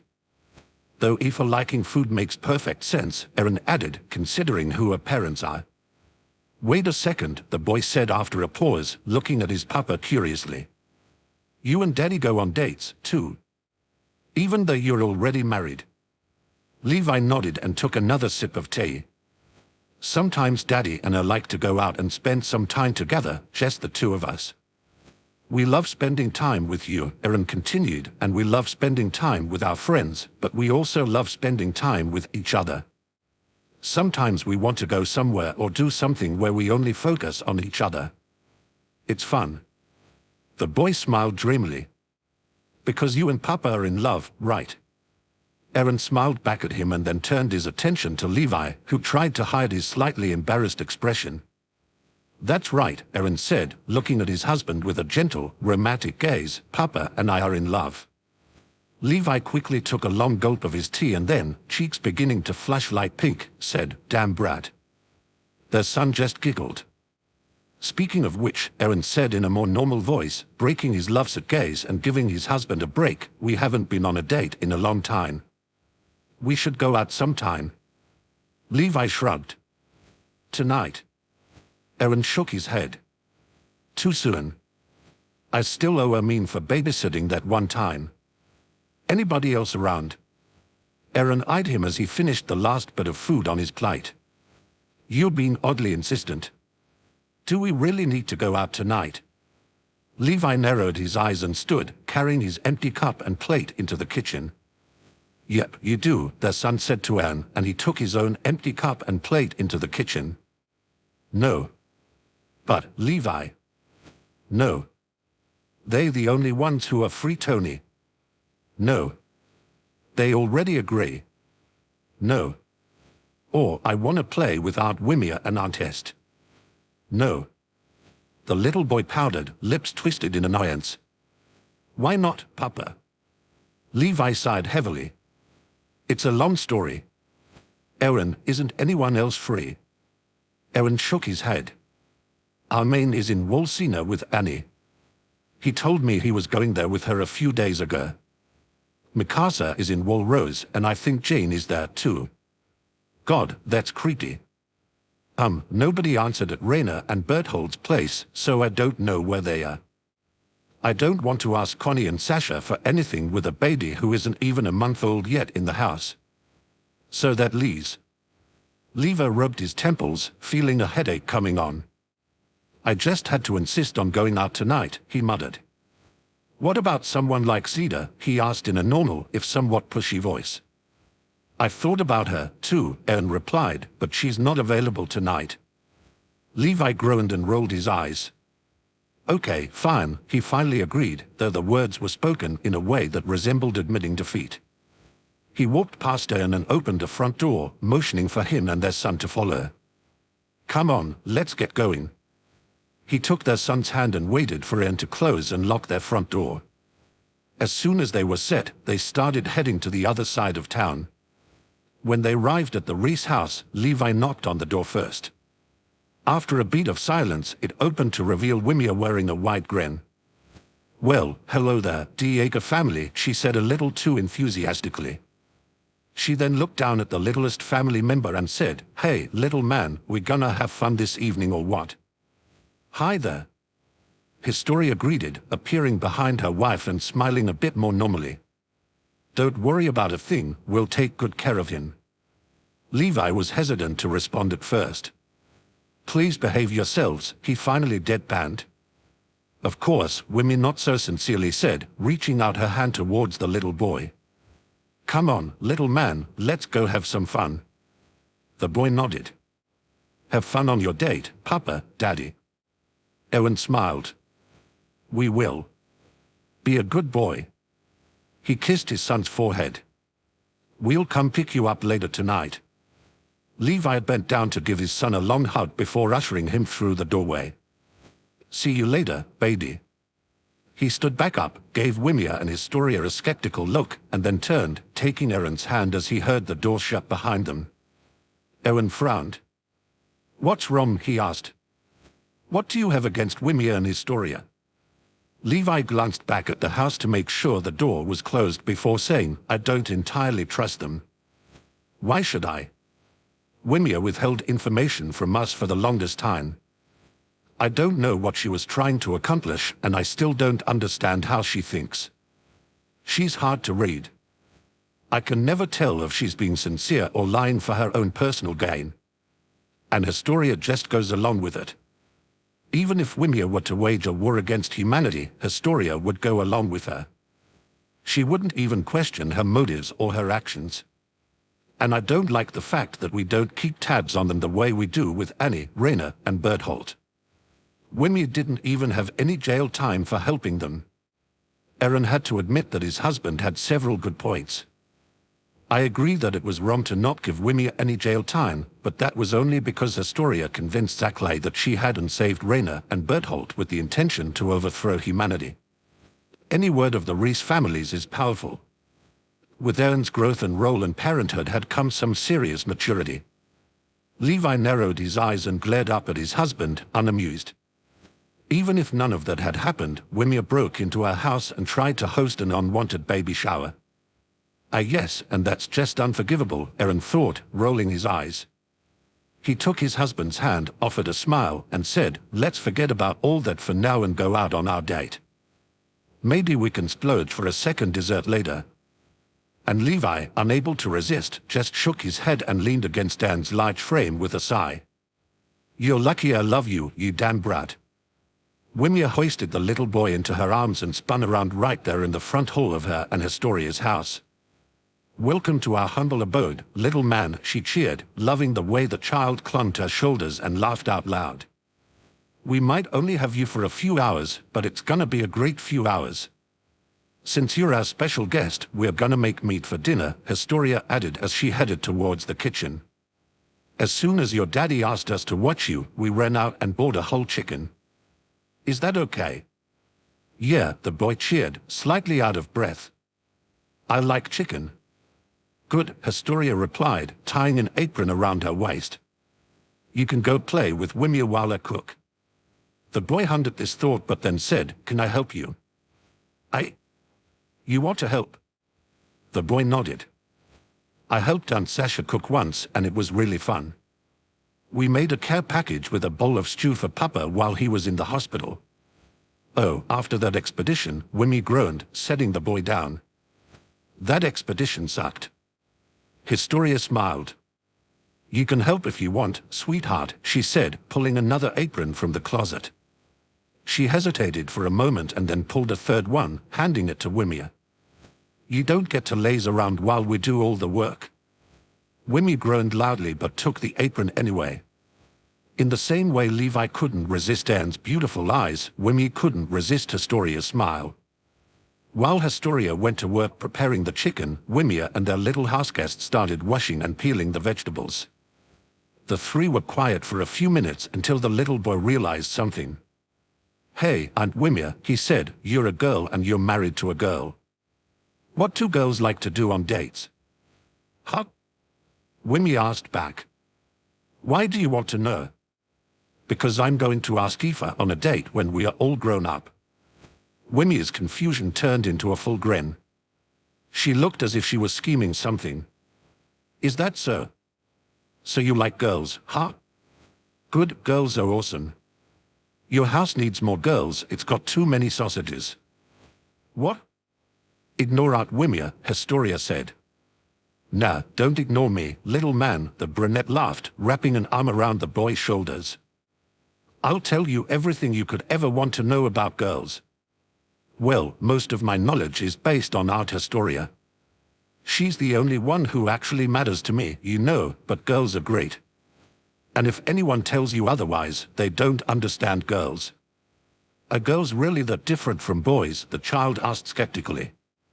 Aren't they all people? Yes, they are, Historia said before Wimia could reply.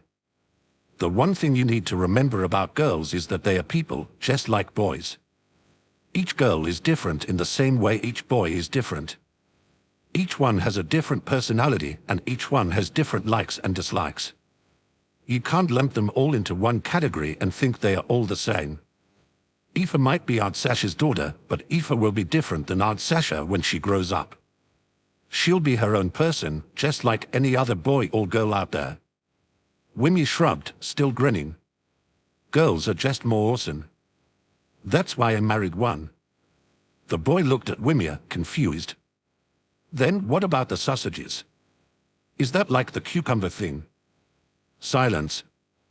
Wimmy burst out laughing. Cucumber thing? Oh my God, is that what Eren and Levi call it? Holy crap. She clutched at her stomach and laughed so hard she actually fell over. They are such idiots, you don't need a goddamn cucumber. Wait, what? Oh God, kid, it's a good thing you got out of that house when you did. Hang on, let me take the seed out of a peach and I'll show you. Wimia, step away from the fruit bowl. I'm so confused. Don't worry, sweetheart, Aunt Wimia is just being stupid. Then tell me why you were moaning like a... Goddamn, Wimia. The boy shook his head. Grown-ups are so weird. After a relatively calm dinner, which was delayed due to Historia smacking Wimia upside the head and lecturing her like she was her misbehaving daughter, much to the actual child in the situation's confusion, Historia washed the dishes while Wimia offered to play a game with the houseguest. She was a little disappointed when the boy merely asked for some paper and a pen, but he explained that he was in the mood to draw. Shrugging, Wimia sat by and watched. Wow, you're good, kid, she complimented. And he really was. Like the drawings hanging up in the Yeager house's kitchen, the people in the boys' drawings all had distinct, though simplified features, and the backgrounds were a little more complex than in the typical art children did. The boy smiled. Thank you. He finished the character he was working on and then moved on to draw something bigger. It caught Wimia's eye. Is that a Titan? After a short pause, the boy nodded. It's my daddy's Titan. Historia halted her movements and looked over her shoulder. She and Wimia locked eyes for a moment before Wimia turned back to the boy and said, HM, we had heard that the secret was out. The boy gripped the pen a little harder. It was really scary at first. And I was angry and sad and scared at the same time because bad Titans and bad people were chasing us and Daddy transformed to save Papa and me. And then when we came back inside the walls, I found out that everyone knew about Daddy's Titan except me, so I was really sad and scared and mad and confused, and I yelled a lot and... He trailed off and rubbed his eyes before composing himself and continuing, but I have this one toy, it's my favorite toy, and I realized that it was a toy of Daddy's Titan. Daddy and Papa told me that it would always protect me, and my daddy is still my daddy. He takes care of me and loves me, so he couldn't be bad. He told me that he uses his Titan to protect people, so I'm still a little afraid of it, but I know it's not bad. He nodded once and went back to his drawing. Wimmy grinned at his story. That's real mature of you, she said, sounding the most sincere she had all day. It takes a lot of guts to look past how scary something looks and see what it really is. The boy offered a small smile. Daddy and Papa are both good no matter what anyone says or how they look. Well, it's good that you think that, because I've got a Titan form, too. Historia dropped the dish she was washing into the sink and whipped around. Wimia. The boy jerked his head up and stared at the brunette with wide eyes. His voice was shaky when he spoke. Why you have a Titan, Aunt Wimia? Wimia nodded. Yeah, you should see the thing. It's not big, but it's got these long arms with claws, so I can jump around all over the place faster than any 3D maneuver gear. Its head is stupidly big, but it's got these multiple rows of sharp teeth, so I can rip the necks right off any titans that try to hurt my Historia. Oh man, it's so cool, I'll show it to you sometime. She said her words so casually and rested against the couch pillars as if this was the most normal conversation to be having with a child. Historia shifted her gaze to the boy to see how he would react. After a long pause, her look shifted from worry to confusion as the boy was smiling softly. You said that you use it to protect Historia, he said quietly. That makes you as good, too. Wimmy's grin widened. Eren and Levi came to pick their son up about an hour and a half later. The boy was half asleep but still murmured a quiet, "Daddy," when Eren picked him up and settled him in his arms. Eren smiled at him and then looked at the two women inside the house. Thank you. Anytime, Historia said, smiling back. We had fun. He helped cook dinner, we drew pictures, and we played a few games before he started to fall asleep. She held up the drawings. Here, in case he wants to take them home. Here, he has a whole gallery in our kitchen, Eren replied as Levi took the pictures. He drew a picture of you two once. Armin told him about what a book said was in the outside world, and he drew the two of you in a place made out of ice. Historia giggled. Oh, how cute. So my gift worked, huh? Levi's narrow eyes shot up towards Wimir, the brunette grinning victoriously. He gave her the type of look that said, shut your mouth. Aha, I knew it, she continued on, voice giddy with excitement. I told you that it would come in handy.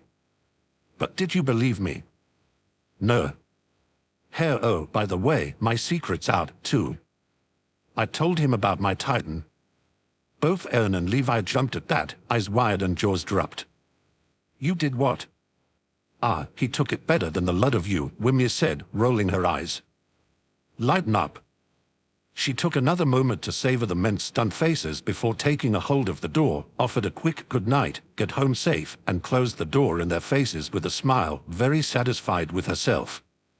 Historia eyed her. Really? Yeah, really, her wife said back, don't you worry, I know what I'm doing. I always do. Ahoo. Yep. Hello. Auntie Wimir is here with a baby shower and presents former Levi and his Titans born. Eren and Levi jumped out of their seats at the sound of their front door slamming open. In walked none other than Wimir carrying a box full of wrapped gifts, Historia following behind her with a smaller box. Wimir grinned triumphantly at the Jaegers and made herself right at home, dropping the box on the nearby coffee table and unloading it. Okay, I've got a box of baby clothes in here somewhere, a plate full of the weirdest food combos I could think of for cravings. You still puking your guts up? No. Ah, good. Anyway, get the hell out of my house. Levi said threateningly as he stood up, arms crossed, and glared down at the brunette with a look he usually reserved for killing Titans. A feral growl rumbled in his throat when Wimir tried to stifle a laugh. I'm sorry, you're humanity's strongest, and you're, like, 8 months pregnant, and it's hilarious. Eren. Eren jerked his head towards his fellow shifter. Wimir, if you want to live, I suggest you run. Trust me, he can still kill you even like this. Wimir tried to stifle more laughter.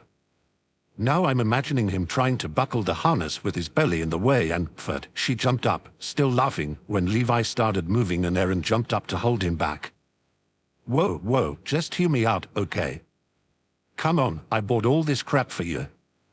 No, you didn't, Historia muttered, setting her own box down after, finally, closing the front door. I made that one toy. I helped. You sewed one eye on that I had to redo. Yeah, okay, Wimmy agreed, nodding.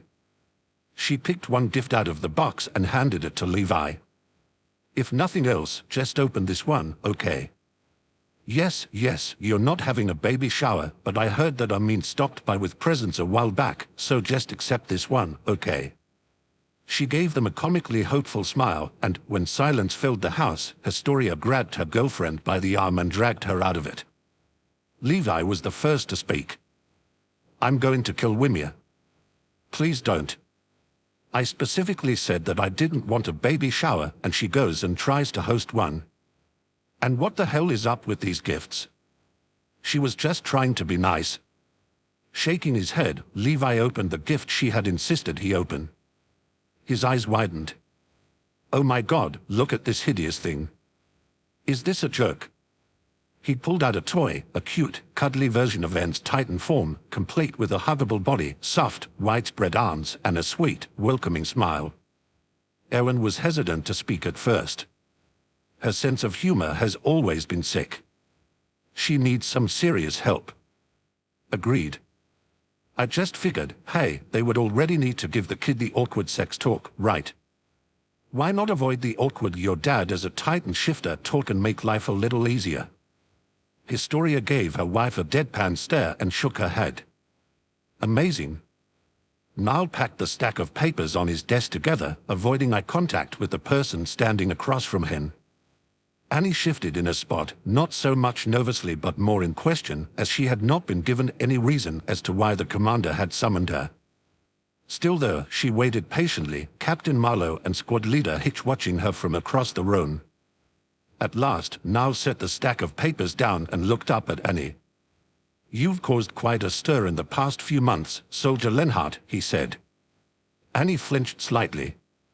She knew what she had done since March.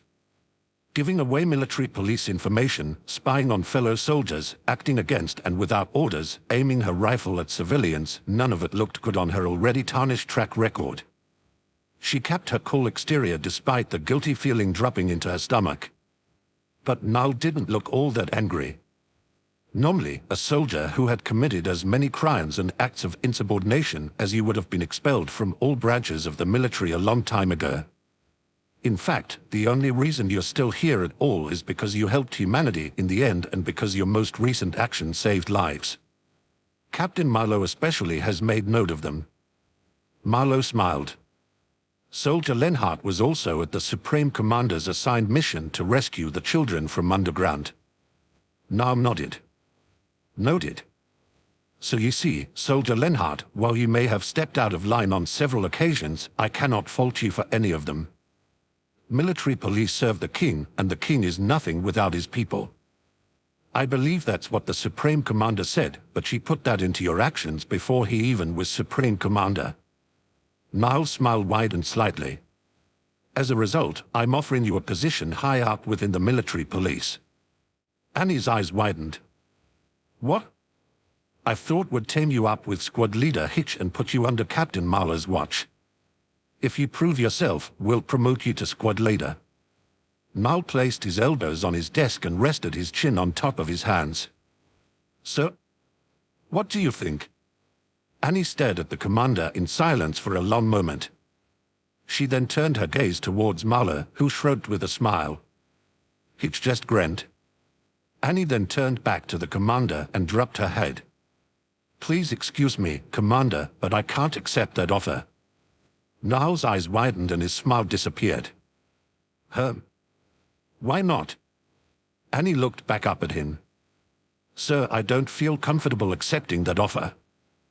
I understand your reasoning, but... Her jaw tensed and she let out a sigh. I want to be a normal soldier. I don't think it would be good for morale for the rest of the military to see me in a higher position, so If that's the way you feel, then I understand, Niall said, much to Annie's relief. She had never really been one for expressing herself anyway. With a shrug, he continued, You're dismissed. I expect to see you back in your usual position on Monday. Annie saluted him. Thank you, sir. And she turned and left. Outside the military police HQ building in Stohess, Armin waited for her. He looked up when the front doors opened and ran to her, a smile spreading across his face. I was wondering when you would get out. Sorry, she replied as she shut the door behind her. So what did Commander Niall want to talk about? I'd rather not say. Armin nodded. Okay, that's fine. Are you hungry? It's late and we haven't eaten dinner yet. The pubs are all open if you feel like drinking. Actually, I do, Annie said, giving Armin her hand when he offered his. She rested her head against his shoulder as they walked into the downtown area, Annie's thoughts racing the whole time. I'd be a terrible squad leader. I didn't do any of those things for the people. Everything I did, everything I do nowadays, is all for that little boy, all because he smiled at me and put a flower in my hair and told me that I was pretty. Even now, everything is for my own selfish gain, but I can't help it. He makes me want to be better. Armin just took his hand away from Annie's and wrapped it around her shoulders. His free hand went into his pocket, where he played with a small box. I think you look very handsome, Jean sweetie. Mom. What? I'm allowed to think that my boy is handsome. Mrs. Kirchstein pinched her son's cheeks just as there was a knock at the front door. She hurried down the stairs to open it, only to smile at the woman standing there. Hello, Mikasa, you look quite beautiful this evening. Mikasa brought her scarf up to her face in embarrassment and smiled beneath it, not used to such compliments. She wore a red dress that matched her scarf that night, and it was the best and only dress she owned. Thank you, she said. Is Jean ready? At that moment, Jean came down the stairs, fixing his jacket and grinning sheepishly at his date. Right here, he said, holding his hand out for her. Shall we get going? His cheeks flushed slightly when Mikasa nodded and took his hand. Have fun, you two. Mrs. Kirchstein called from doorway as the two headed out. Jean couldn't help the embarrassed laugh that escaped his lips. Sorry, this is awkward. No, it's fun, Mikasa insisted. I like this, I like doing things this way. For the first time in years, she felt young. She felt like a woman. She felt happiness. If being Jean's date felt this good, she could only imagine what being his girlfriend would feel like. And perhaps what being his wife would. She stopped herself. It was just a date, nothing more, but she couldn't deny the hopeful feeling in her heart. When a warm wind blew through the night air and enveloped the two, bringing them closer together, Jean glanced back and smiled before turning back to his date. Mr. Berthold Fubar Braun. Laughter. Mr. Berthold Fubar Braun. Rainer, stop. Berthold playfully pleaded as Rainer hugged him impossibly closer. The blonde grinned. Never, Mr. Berthold Fubar Braun. Oh my God, stop, Berthold laughed out, covering his bright red face with his hands. He wasn't sweating. The two stood in their hotel room, a bottle of wine and a plate of bakery treats waiting on a small table near a window with a fabulous view of Giganshina lit up at night. In front of them was their bed, which neither could wait to get to. Rainer grasped at his partner's left hand and brought it to his mouth, kissing the ring there that matched his own. I love you, Mr. Berthold Fubar Braun. Berthold's heart swelled. I love you, too, Mr. Rainer Fubar Braun. Connie closed the door to the nursery and let out a relieved sigh. She's finally asleep, he whispered. He turned to head back to the master bedroom where Sasha was sleeping only to find her father awake on the couch. Sir? Ah, I thought we were past the formalities, the man said quietly. I'm your dad now. Connie smiled sadly. All right, Dad. The man grinned. That's right, come here. He moved over so Connie could sit down next to him, and he wrapped an arm around his son-in-law's shoulders. I gotta head back to the village tomorrow. I really done want to though. I'd love to spend the rest of my days here with you and Sasha and Aoife, but I gotta let you two be parents. Besides, I gotta brag to all the other villagers about how I got the prettiest granddaughter in all o' humanity. They are gonna be so jealous. Connie grinned back. Yeah, go show off for us. Mr. Browse nodded and the two sat in a comfortable silence for about a minute. Then the older man spoke again. Connie, boy, Sasha told me all about how you lost your mom and your village. I'm real sorry for your loss, and I just wanted to let you know that you should consider yourself a member of my village now. I know Sasha and Aoife and I can't replace your family, but by God, we'll do everything we can to make you happy. And if you ever need to talk, come straight to me, okay? I don't know if I'll be able to help you out with any of your problems, but I'll listen to whatever you gotta say. Connie couldn't respond. He was in tears. Grateful tears. From the master bedroom, Sasha just smiled and rolled over to go back to sleep. Zita yawned as she closed the book in front of her, pushing it towards a stack of books on the other side of the table. She looked across the library to see Moblet sleeping against the wall, books scattered all over the floor, and an anxious expression on his face, as if subconsciously waiting for Hanji to do something crazy. Zita smiled sympathetically at him and got up to look for said crazy person. She found her sitting against a shelf surrounded by books, wide awake and excitedly going over each line. "I'm going to go to bed, Hanji," the younger woman said tiredly. Hanji looked up with a grin. "All right, good night," she said as she flicked a page. Zita nodded and left the Survey Corps HQ's library, heading towards one of the vacant bedrooms. She still couldn't believe that she was there, that she was friends with someone like squad leader Hanji Zoe and had access to such an amazing library. Despite how incredible it sounded, it wasn't a drain, and she would need the knowledge her new friend in the expansive room offered. "He wanted me to find a family for that baby. I told him that he was the right family for her, that he could take care of her, but..." Owen sighed and shook his head, listening to Zita's story. "That Levi will never cease to amaze me, I swear," he said, going through the report for the underground rescue mission. Every single child the military police had brought above ground had either joined the trainees or found a home, including the sick, injured baby Levi had rescued himself. The program had been a rousing success, and Owen's popularity had never been higher. Levi's plan had worked. But Zita still wasn't satisfied. "I did tell him that he should name her though, even if he wasn't going to adopt her. He named her Marvel. The couple that did adopt her fell in love with her at first sight. I know they'll take good care of her, but..." "Zita, let me tell you something," Owen said as he filed the report away into a desk drawer. He then turned all his attention towards Zita and, smiling, continued, "I've known Levi for a very long time, and I've never seen him this happy. I think I know what he was thinking when he told you to find her a good family. All you need to know is that you did your job and that you did it well. I'm very impressed. You have my respect." Zita's cheeks lit up bright pink. "Thank you, sir. And I wanted to offer you something," the blonde continued, voice firm but also friendly. "Miss Zita, I was wondering if you'd accept a position within the military specifically to deliver babies born to military families." Zita felt all the air escape from her lungs.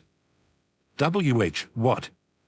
"With some training, I think you'll be a fantastic midwife," Owen explained. "You've already proven that you have the resolve of a soldier, but your hands aren't supposed to kill. Your hands are meant to bring life into this world, to help people and bring people hope. Isn't that what your father thought when he and your mother named you?" Zita's bottom lip quivered. Owen smiled gently. "So? What do you say?"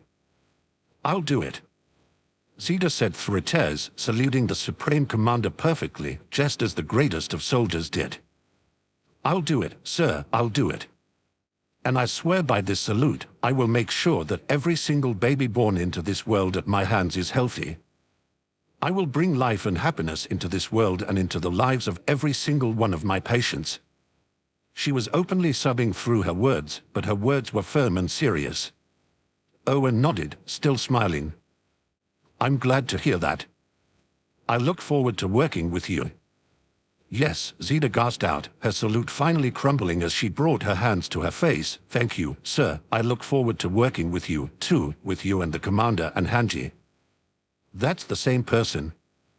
Zita jerked up to stare at the Supreme Commander, her own tears completely forgotten. "What?"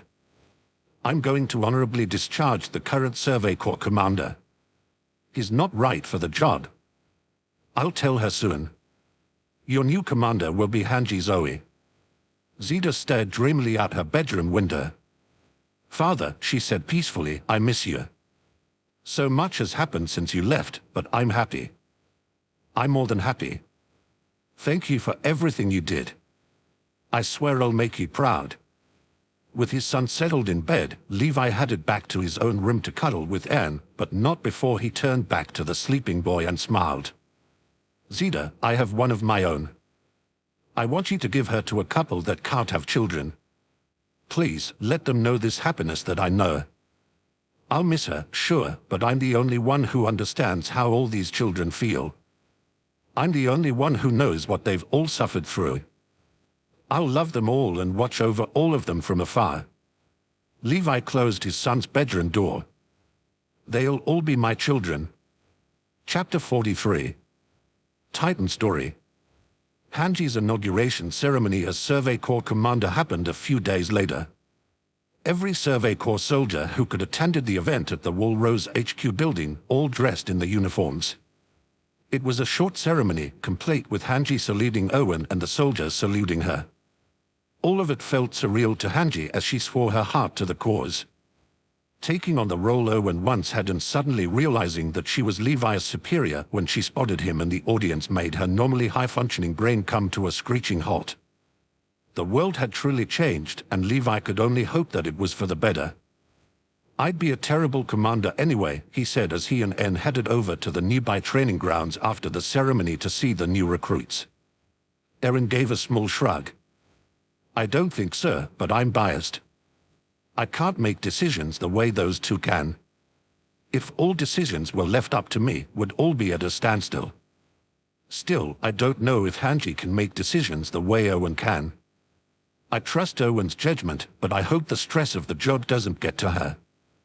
Owen frowned and put an arm around Levi's shoulders. I don't know. We'll have to wait and see. Levi leaned into his husband's embrace as they kept walking, both knowing the reality of their situation. Really, it was to be expected, and it was necessary. They were Survey Corps soldiers after all, so, no matter what their personal lives were like, they had a job to do. Humanity's hope and humanity's strongest couldn't run away, it just couldn't happen. And both knew, without having to say anything, that the future, as incredible as it might be, would be difficult, that they wouldn't be there to watch every moment of their baby boy growing up. We'll be going on a lot more expeditions. Eren smiled once they came upon the training grounds. It was late in the afternoon by the time they had arrived, but the new recruits were still standing in their perfectly organized lines, all trying to keep a straight face. Chances were good that they had been standing out there all day, the instructors watching them closely as none other than Keith Shoddy's made his usual rounds. So he's still at it, huh? Eren asked one of the supervisors after they saluted one another. The old soldier nodded, something of a nostalgic smile on his face. I don't know if he particularly enjoys shouting at the newbies, but we've never had anyone quite like him, and I don't think we ever will. Since he started this whole rite of passage, we've lost more newcomers earlier on in training, but the soldiers who have endured it have gone on to be better skilled and live longer. We certainly don't want to change that. He turned to look back at the recruits upon realizing that Keith had been strangely quiet for the past few minutes, only to realize that he was skipping several of the young people lined up. Ah yes, and that's the exception to the rite of passage right there. Even from a distance, I can tell that many of the recruits don't need it this year. He looked back at Levi, who stared out at the recruits with a neutral expression. Several of them are following in your footsteps, aren't they, Lance Corporal? After a short pause, Levi nodded. The old soldier turned back to Eren. Did you know that your husband here was the first recruit ever not to crumble under Mr. Shodder's taunts? Because of him, we made the exception to the rite of passage. Eren's eyes widened. No, I didn't know that. I didn't need the rite either, but... The old soldier kept smiling. Perhaps you really are made for each other then. Now, if you'll excuse me. He saluted the two of them and headed off towards the main building. Eren looked down at Levi, who was still staring at the field full of recruits. Keith had been silent for several minutes now. They are all children from the underground.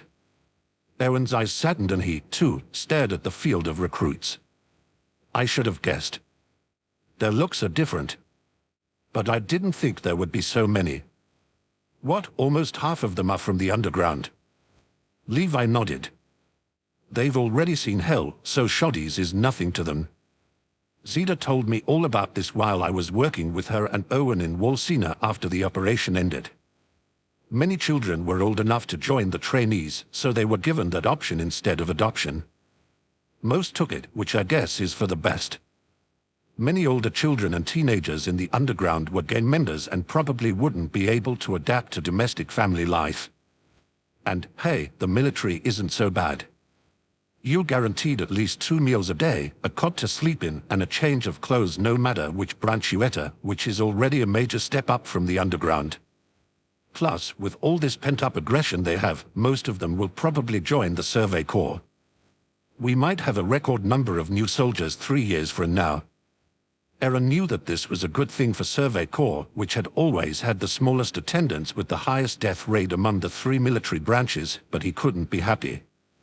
Now that he was older, he could understand his mother's words and why she hadn't wanted him to join the Corps. Even if these young people didn't have families the way he had, the thought of them being sent into Titan territory as nothing but fodder made his heart clench. Now it was Levi's turn to put an arm around his husband, though he could only reach Ern's waist. Better to die on the battlefield as a soldier than as a forgotten nobody in the underground.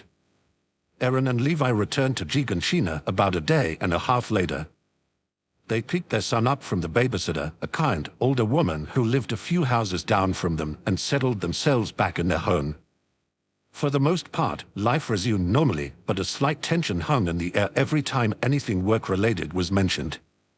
And, of course, the littlest Jaeger was way too smart not to notice it. "Papa, did something happen at Aunt Hanji's ceremony?" he asked one afternoon. It had been a quiet day, as Eren had gone out with Armin to celebrate his engagement to Annie, leaving Levi and their son on their own. Levi had been content to sit in the living room's most comfortable armchair and read while his son played nearby, but apparently the boy was having none of that. Levi sighed and put his book down, patting his lap as he did so. The boy got the message and climbed into the chair, where Levi tried to settle him against his chest, but something was off. "I don't remember him being this heavy last time he sat on my lap. And since when were his legs almost as wide as this chair?" But the boy's face was as sweet and childlike as ever, so Levi tried not to think about that. "Aunt Hanji is the Survey Corps commander now," he explained as the boy rested his head on his shoulder. "We haven't gone on a lot of expeditions since the previous commander came to power, which was great because we got to spend a lot of time at home with you, but now that Aunt Hanji is in power..." He didn't have to finish. The child understood. He clung to Levi's button-down shirt and snuggled against his neck. "You'll be gone a lot more." Levi nodded and kissed his son's head. "Yes." The boy's grip on his shirt tightened, and Levi heard a sort of defeated sigh escape his son's lips. "Well, that's your job," the child replied. "If you stay at home all the time, we'll never live outside the walls." Levi nodded again. "That's right. Papa." "I don't want to be a soldier when I grow up." "And you don't have to be," Levi replied quickly. "Just because Daddy and I are soldiers doesn't mean you have to be a soldier, too. You can be whatever you want to be. There are lots of important jobs outside the military. You could be a businessman and have your own shop, you could be an artist and make things like tables, chairs, and beds for people's homes, or you could be a stay-at-home daddy if you have your own children. And there are lots of jobs related to the military other than being a soldier. We always need people to make our uniforms, and we need people to make 3D maneuver gear." He paused to kiss his son's head again. "Whatever you decide to do, it'll be important, so Daddy and I will support you. But you still have a lot of time before you grow up, so you don't have to think too hard about that yet. And, with any luck, there will be no need for a military by the time you grow up." The boy smiled at that thought, but the smile faded mere moments later. "Papa," he said, "if there's no need for a military, that means that the Titans will be all gone, right? What about Daddy and Aunt Wimia? Will they be gone, too?" Levi suddenly wrapped both arms around his son and held him close like his own little security blanket. "You're too smart for your own good. Hanji's experiments are the least of my worries," he thought. "But I can't just sit here and hold you like this forever. How can I protect you while letting you live your own life?" "No," he finally said, "Daddy and Aunt Wimia won't be gone. They're humans, not Titans." The boy nodded. "That's good." They sat in silence for a few more minutes. "Papa." A long time ago, I asked you about the first time you kissed Daddy, but you said that you couldn't tell me the story. Was that because it had something to do with Daddy's Titan? Levi's grip tightened. Way too smart for your own good. Yes, and I'm sorry. Daddy and I shouldn't have kept that from you. It's okay. Would you tell it to me now? Levi bit his lip. It's kind of a scary story. The boy snuggled impossibly closer. It's okay because you're here. It's not scary if you're here. All right, but I don't even remember all the details myself. In fact, my only solid memories start when I saw Eren collapse in his Titan form. We were in Gigantina, so damn close to that damn basement. We had gone through what we thought had been hell, and we were standing in front of the old Jaeger house. Then we heard a crash, and next thing I knew, Titans swarmed the town all over again, led by none other than that goddamn beast Titan. I vaguely remember the bloody battle. Owen was still the commander at the time, despite his disability. He once said that he wanted to see out the mission to get to Gigantina to the end, so he led us in what many Survey Corps soldiers today consider our final true struggle. Even Hanji, who was usually so excited to go into Titan territory, was terrified, tears welling up in her eyes as she and Moblid embraced each other before charging into battle. And then, out of nowhere, I heard Omin scream, but he didn't sound scared. I turned and my stomach dropped as Rainer and Berthold were just standing there, frozen in their spots and watching the scene. Then I saw something move out of the corner of my eye, and Wimir was fighting alongside Survey Corps soldiers as a Titan. Before I left to join them, I heard Omin scream again.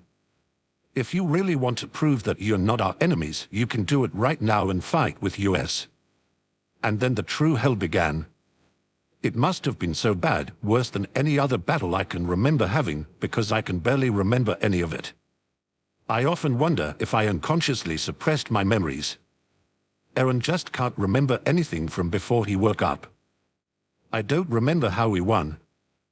I don't even remember if we won. Did we kill the Beast Titan? Did it escape? All I do know is that, with all of us fighting, all the Survey Corps soldiers alongside 4 of the Titan shifters, with Eren using his Titan-controlling ability, we managed to fight back. We fought back with everything he had, all determined not to let soldiers' deaths be in vain. And we sealed Wall Maria. I watched Eren collapse. Rainer, Berthold, and Wimmy were all okay, still standing at least, but Eren was exhausted. His body began to stain, and Mikasa and I ran for him, I mean not far behind. I heard Mikasa call out for Eren over and over, and I wanted to call out for him, too, but I couldn't speak. It was hard to breathe, and my body had been pushed to the limit, but I didn't stop. All I could think was, I have to get to Eren. Mikasa and I jumped up onto Eren's back, rushing towards his neck. Armin was in tears, shouting about how we had to cut him out before he fused with the Titan flesh beyond repair. I didn't want to imagine that. We'd be able to pull Eren out of there, right? And if we did need to cut him out, he'd repair himself, right? Out of nowhere, my voice came back, and I joined Mikasa in slicing up the knife. No way, you little brat, there's no way in hell I'm losing you, too, I said, just loud enough for Mikasa to hear. No, I've already lost damn near everyone who ever meant anything to me. I'm not losing you on top of all of them. Damn it, Eren, you're all I have left in this world, so don't you dare die on me. Finally, we pulled him out, but he was unrecognizable. All 4 of his limbs were gone, and his torso seemed to have dissolved around the edges. His neck was weak, and his head was too heavy for him to support. Most of his hair was gone, and his face was mangled, the skin having been burned off. He was barely breathing, and what remained of his body was on fire. Rare tears welled up in my eyes, and I watched Mikasa and Armin scream and carry him away. Come on, your Titan powers have to be healing you, they just have to. The Titan corpse was burning me through my uniform, but I could barely feel it. Damn it, Eren, damn it, Eren Jaeger, I love you. It took a week for Eren's body to heal completely. Armin and Mikasa watched over him as often as they could, with Jean, Connie, and Sasha stepping in whenever they were summoned by the high-ups. In the meantime, humanity was trying to make sense out of what had happened. Upon arriving in Walsina, we discovered that Annie had woken up and escaped from her crystal prison. She, Raina, and Berthold were thrown in prison until their trial, and they were thrown back in prison for years after it. Wimyu escaped prison thanks to Astoria, explaining that Wimyu's actions had not been motivated by the desire to harm humanity. Hanji, Owen, the rest of the officers, and I worked round the clock to sort the situation out. We were only lucky that Zackley had decided to side with us, ordering the military police and the garrison to work with us to rebuild Walmaria's cities. We worked with civilian architects for months, and one by one, the towns came back to life, and people moved back to them. I suppose that we bounced back in the best way. But that first week of being away from Eren was torture. I didn't even have a spare moment to see him until the end of the week. When I finally came to his room, I found Jane there, and I asked him to give me a moment. I'm not proud of what I did next. I leaned over Eren's bed and kissed him. He woke up. Corporal. I was hesitant to respond. I love you, Corporal. Levi, I said. Call me Levi, Eren, when it's just us. And you know what happened next, Levi continued. Daddy turned 18, we moved in together, we got married, and then we had you. His son made a quiet whimpering noise, and Levi was worried that he had upset him, but the boy just said, "Why did you feel bad about kissing Daddy?" "Because I kissed him without his permission, and that's wrong." "Why did you do it if it was wrong?" Levi sighed heavily and loosened his grip on his son. "Because I felt like if I didn't right then and there, I'd never get another chance.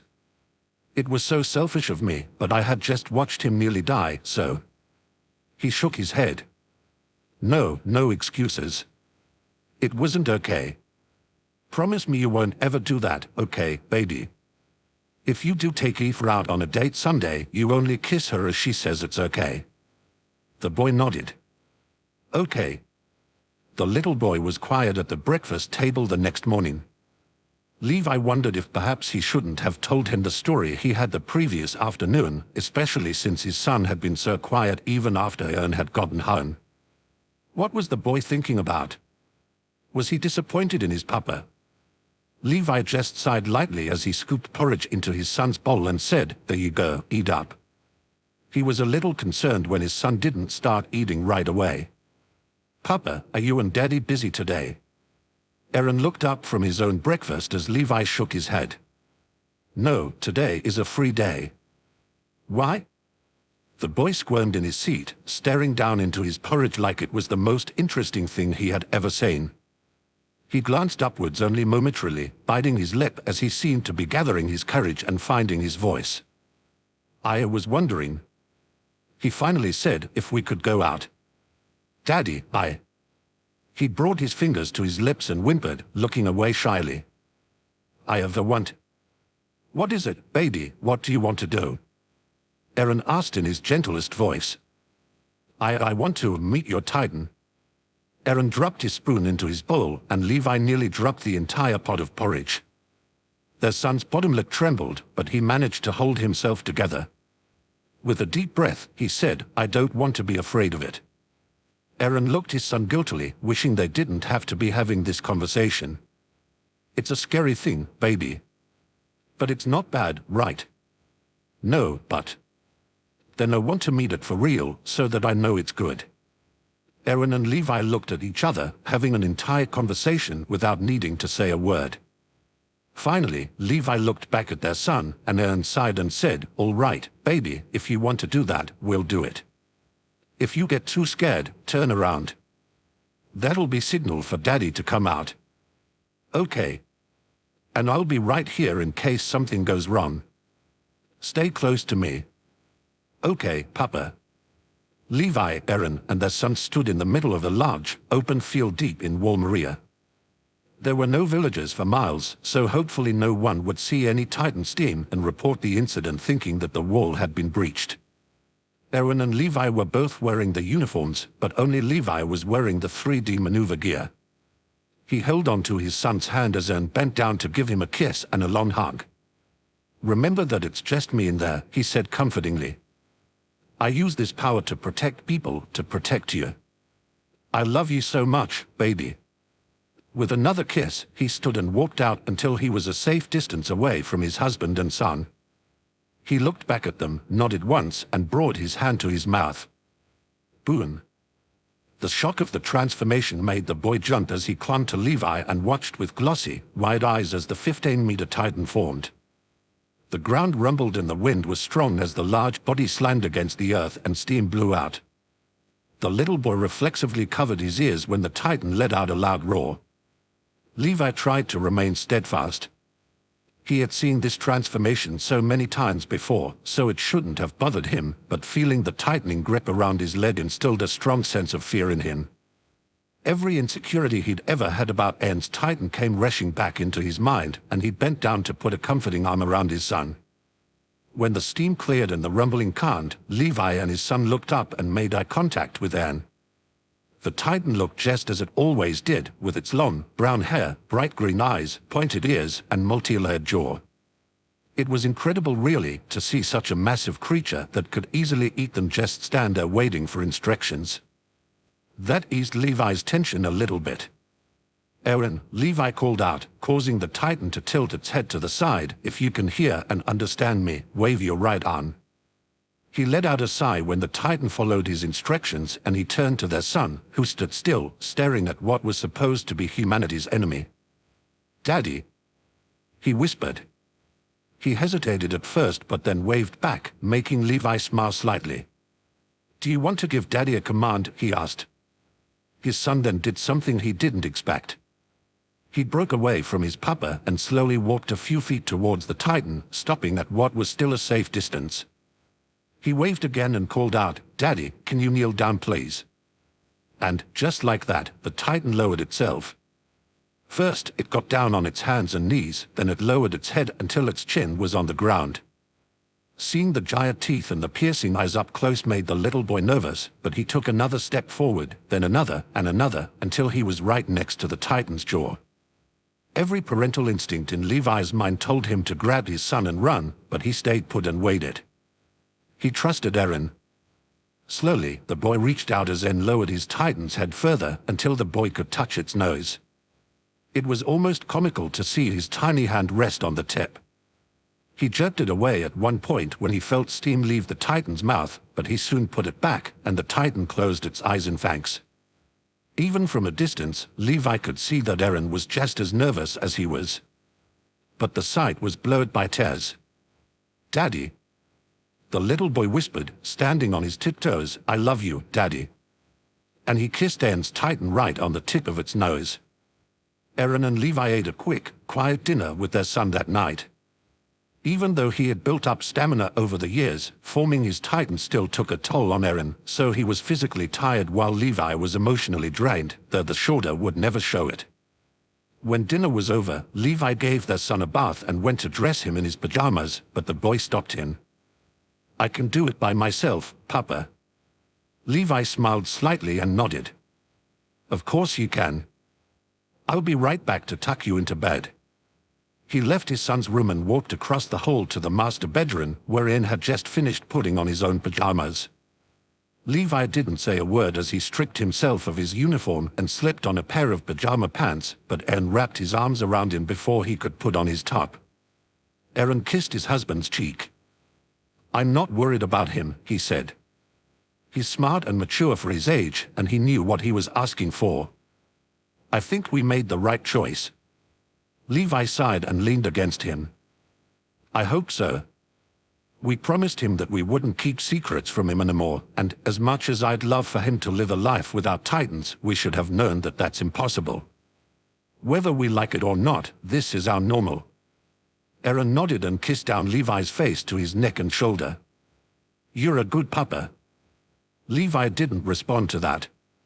He just turned around, brought Eren's face towards him, but he paused before they made any actual contact. "Can to kiss you?" Eren smiled. "You don't need to ask. You can kiss me whenever you want." His smile faded when Levi still hesitated. "Levi." Levi suddenly kissed him. When they pulled apart, the shoulder let out a sigh. "Sorry." "You don't need to be sorry," Eren said as he cupped his husband's face. We've had so many kisses since then, Levi. I had always dreamed of you kissing me, so I couldn't imagine waking up to anything nicer. And now I'm yours to kiss whenever you want." He went back in for another kiss, and their lips were just about to touch when Levi spoke. "We have company." The two shifted their gazes towards that bedroom door, which was cracked open slightly. Eren smirked, pulled away from Levi, opened the door, and grabbed their son on the other side, bringing the squealing boy into a cuddly embrace. "You little devil," Eren teased as he tickled his son's sides. The boy laughed hysterically as Eren plopped him on his and Levi's king-sized bed, and Levi could only smirk. "You wanna sleep in our bed tonight, baby?" he asked, smirk widening when the boy nodded. "Slumber party," Eren announced, but he paused and ran across the hall before he got into bed. When he came back, he had a cuddly friend with him. "There enough room for another me?" "Yes," his son said happily, taking the toy from him and squeezing it in his arms. He scooted into the middle of the bed when his parents took their respective sides, and Levi blew out his candle so only Eren's candle remained lit. It was a warm night at the end of August, probably one of the last warm nights they'd have until next summer, so Levi didn't mind going to bed shirtless that night. Only several things caught his son's eye. "Are those all your scars, Papa?" Levi looked down at himself and nodded. "Some of them are from the Survey Corps, but most of them are from the underground." "Do they hurt?" "Not anymore." "That's good." The boy reached out and gently touched one of them, the one that went from Levi's shoulder down to his hip. "Is this from when that one Titan bit you?" Levi nodded. "Yes, but, you know, not all scars are bad." He pushed the bed sheets off his body so his lower torso was visible in the dim light. "See this one down here? This is my scar from when you were born. Right under there is where you lived and grew until you were ready to come out," Eren explained. "It's a happy scar." The boy giggled and threw his arms around Levi's neck, his papa responding with a hug wow and hum onto his plush look-alike. His heart melted at the sight of his husband and their son so loving with one another. "Papa. Can I be a doctor when I grow up?" Levi pulled away to get a good look at his son, and Eren's eyes widened as memories of his own father's work flashed through his mind. Despite everything Grisha had done, despite all the struggles humanity had had to face because of him, Eren couldn't hate his father. Grisha had done so much for so many people. He had saved lives. Eren couldn't imagine a better occupation for his son. "I told you that you could be anything you want to be," Levi said firmly, "and I meant that. If you want to be a doctor, you can be a doctor. Doctors are very important." "Your grandpa, my father, was a doctor," Eren added. "Doctors and nurses heal you when you're sick or hurt, and they also help with happy things. You know Miss Zeta. She's training to deliver babies like the midwife who delivered you did. She's a special kind of doctor in that sense, and there are all sorts of special doctors. There are many ways to help people." "Then I want to be a military doctor," his son said confidently. "I want to help soldiers when they are hurt and help their families while they are away. Can I do that?" Levi wrapped his arms back around his son and held him close, embracing him with all the love and support he had. "Yes, you can do that. That's an excellent idea, baby." His son smiled at his approval, but that smile flattened quickly. The boy squirmed in Levi's arms and then hoisted himself up so he was straddling his legs, and he looked at the man seriously, yet there was an insecurity to his voice when he spoke. "Papa, I'm not a baby anymore." That truth slapped Levi and Eren so hard that they couldn't respond at first. Eren stared at Levi, who stared at their son, who looked back at Levi. He sat there on his papa's torso, biting his lip and gathering all his courage simply to maintain eye contact. Part of him feared that all the support and approval he had just received would disappear. But then Levi gently took the boy's hands in his own, his entire demeanor softening as he nodded. "You are absolutely right," he said. "You aren't a baby anymore. Babies don't walk or talk, they can't feed or dress themselves, and they certainly can't be as brave and understanding as you. You aren't a baby, you're a child who's growing into a young man." He brought the boy's hands to his lips and kissed them before looking up and continuing, "But you're my baby, and you'll always be my baby. So how about this be the last night we call you that? Deal?" The boy nodded. "Deal." Eren smirked. "That means that we get to call you baby as much as we want for the rest of the night." Levi smirked right back. "Yes, it does." He pulled their son into a hug, the boy giggling sweetly as Eren and Levi both kissed his pink cheeks. When Eren pulled away, he smoothed down his son's hair and sighed, smiling. "You were so brave today, baby, so brave. We know adults who aren't half as brave as you." The boy shrugged. "When Papa was in the hospital, I told you that I would still love him if he lost an arm or a leg or if he couldn't see or hear or talk. He would still be Papa no matter what happened to him. It's the same with you, Daddy. If you had to be a Titan forever, I'd still love you. You'd still be Daddy." Eren almost burst into tears. Levi noticed this and pulled him down for a kiss so he could muffle his whimpers. "Yes, he'd still be Daddy," he said once he pulled away, "and I'd still love him, too." He leaned back against the pillows and Eren followed suit, so all three of them were lying down, the little boy resting on top of Levi's chest, right next to that heartbeat he loved so much. Levi soothingly combed his fingers through his hair, and in no time, the boy was starting to get drowsy. "You've done so much growing up in this 1 year, baby," Eren said quietly. "We are so proud of you." His son smiled at the praise, and the room fell into a peaceful silence. The boy's eyelids were starting to get heavy, and Eren and Levi were sure that he would be asleep at any moment, but he surprised them with his voice. "Papa."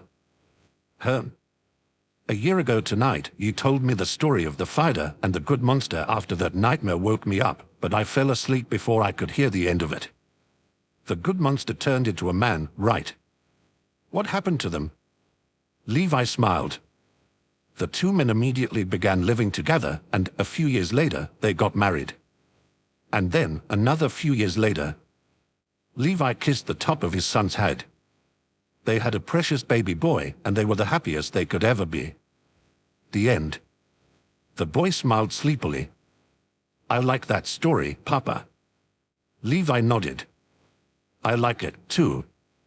Eren blew his candle out, and the room fell into darkness. "Good night, baby, sweet dreams." Chapter 44. Next story.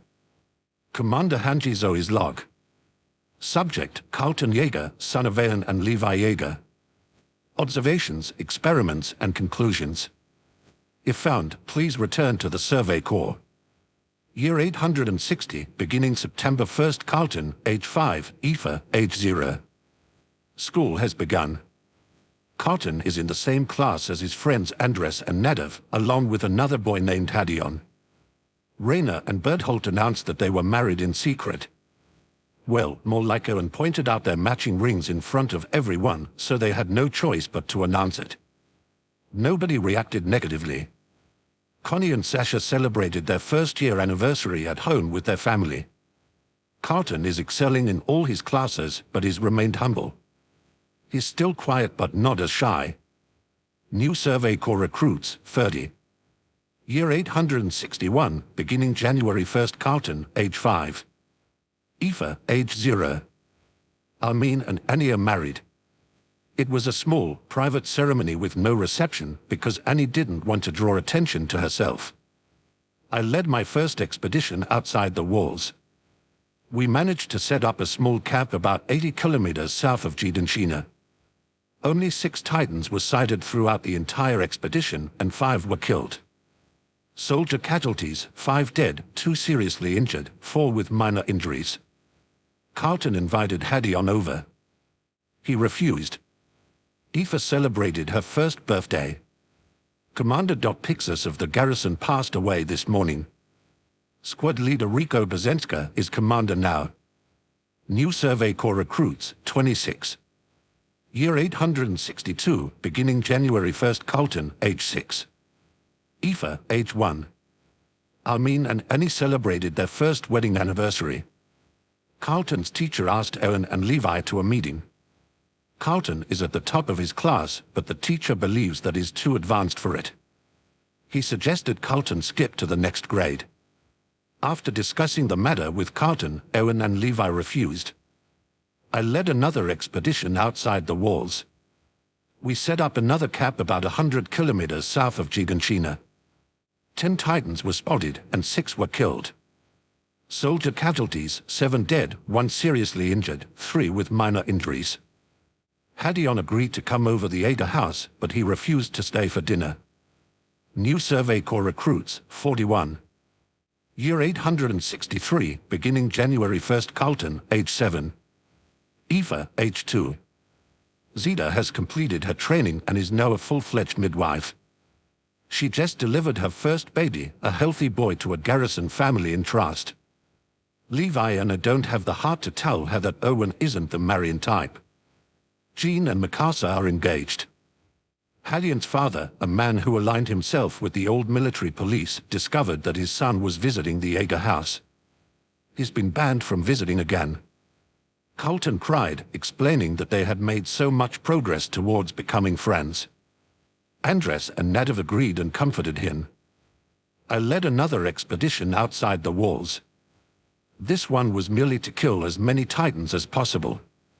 15 Titans were spotted and 11 were killed before we had to turn back. Soldier casualties, 9 dead, 4 seriously injured, 20 with minor injuries. Annie is pregnant. So far, she has no nausea whatsoever. The trainee class containing the rescued children from the underground graduated. New Survey Corps recruits, 102. Year 864, beginning January 1st. Carlton, age 8. Aoife, age 3. According to garrison lookouts, no Titans have been spotted near the walls in weeks. We may be on the verge of a breakthrough. Jean and Mikasa are married. The reception was huge, with the entire Survey Corps wanting to congratulate humanity's second strongest and nearly the entire city of Trust looking for an excuse to party. Hadion has been spending more time with Carlton, Andres, and Nadav at school. His father is considering moving him to another class.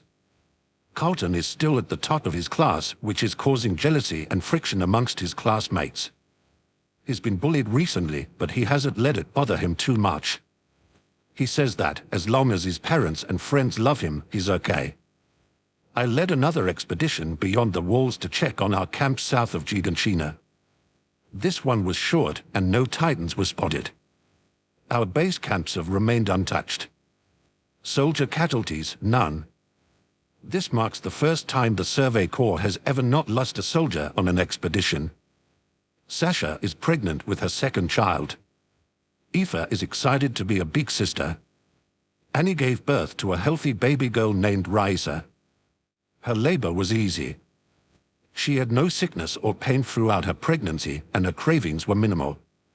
Hypothesis: a female Titan shifter's Titan-laced DNA protects her from illness during pregnancy the same way it does in average life. I want to know if this would be the same for a human woman carrying a Titan shifter's offspring, or if she would experience the same sickness Levi did, but that shall remain a mystery. Additionally, because Wimia and Historia don't want children, whether or not 2 women could produce offspring shall also remain a mystery.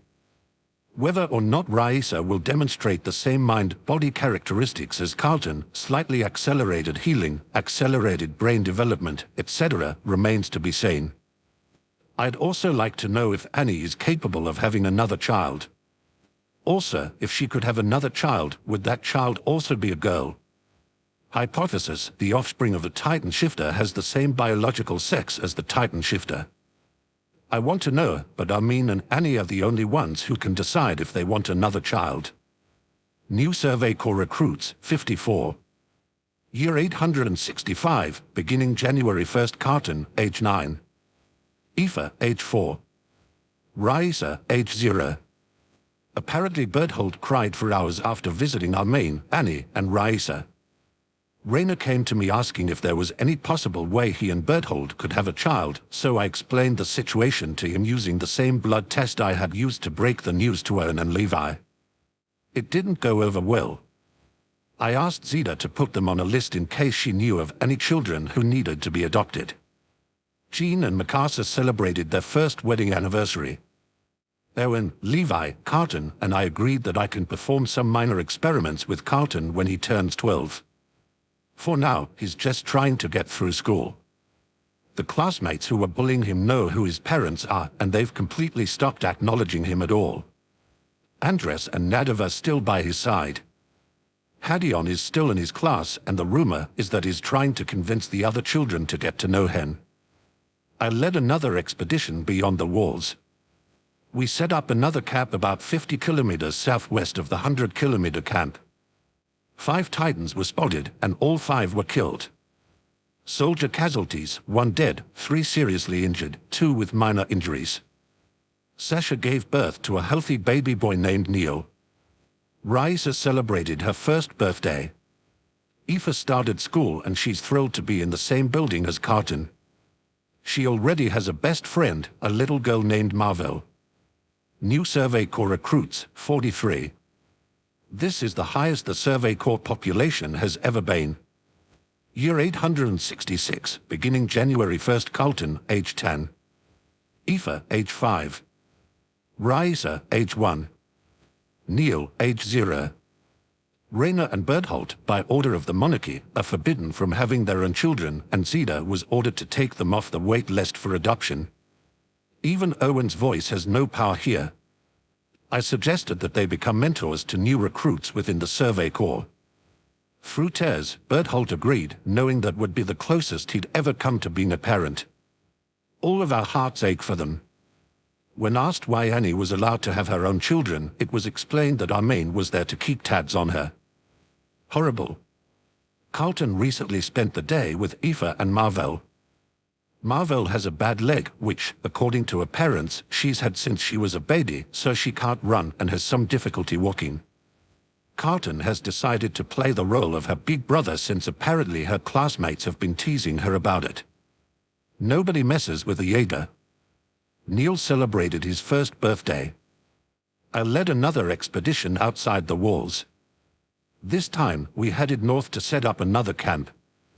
We spotted Titans about 70 kilometers out. We spotted 11 Titans overall, and we killed 7. Soldier casualties, 7 dead, 6 seriously injured, and 7 with minor injuries. When Eren and Levi returned home, a teary Carlton greeted them. He may be growing up, but he still clings to the 2 of them. Mikasa is pregnant. New Survey Corps recruits, 36. Year 867, beginning January 1st. Carlton, age 11. Aoife, age 6. Raisa, age 2. Neil, age 1. We will not go on any expeditions this year. Word is that Hadion stood up to his father and is spending time at the Jaeger house again, though he still refuses to stay for dinner. With Carlton, Andres, Nadav, and Hadion together, nobody stands a chance. Aoife and Marvel both love to spend time with Carlton, and Aoife seems to have a crush on him. Marvel is quite clingy, too. Carlton just turned 12, so experiments have begun. I asked him if he has any urges or instincts to transform into a Titan or merely to harm himself. He said no to both. I asked him if he has ever had memories that were not his own. He said no. I asked him if he's ever had strange, sudden thoughts or if he's ever mentally or physically felt something foreign within him. He said no to both. So far, he does not display shifter mentality. Mikasa gave birth to healthy twin boys named Masaru and Mordred, the M being for Maka, or so I hear. Leave it to Mikasa to naturally deliver healthy twins without a midwife. By the time Zeta arrived at the house, she and Jean had already claimed and fed both boys. Zeta found the whole family taking a nap in the master bedroom. Carlton officially has cousins, and Eren and Levi are officially uncles. Jean's mother is beside herself with joy. Eren, Levi, and I took Carlton out to an open field in Walmaria today. I gave Carlton a needle and asked him to prick his fingertip while thinking of a specific goal. Eren, Levi, and I stood back, all wearing our uniforms and gear just in case, and gave Carlton the signal. He pricked a finger and nothing happened. He did it again and nothing happened. By the time he got to the third finger, he was in tears, and Levi ended the experiment before I could. He and Eren immediately took their son back home. Conclusion: Carlton Jaeger has no Titan shifting abilities. Aside from his slightly accelerated healing and advanced intellect, he is a normal human boy. Carlton is also officially done with primary school. He is now a doctor's apprentice. I asked Eren how he felt about that, and he said that he was proud of his son for devoting himself to such a noble cause. New Survey Corps recruits, 45. Year 868, beginning January 1st. Carlton, age 12. Aoife, age 7. Raisa, age 3. Neil, age 2. Masaru and Mordred, age 0. Carlton apologized to me for not being able to help with Titan research. I told him that he did help me, that we now know that Titan shifting isn't a Jane. I want to test this on Raisa, too, and I also want to test her intelligence and brain development, but I'll only do that if Armin and Annie allow it. Speaking of them, Armin and Annie do not want any other children. My previous questions about the possibility of a female Titan shifter having another child and about children taking on the biological sex of the Titan shifter will remain a mystery.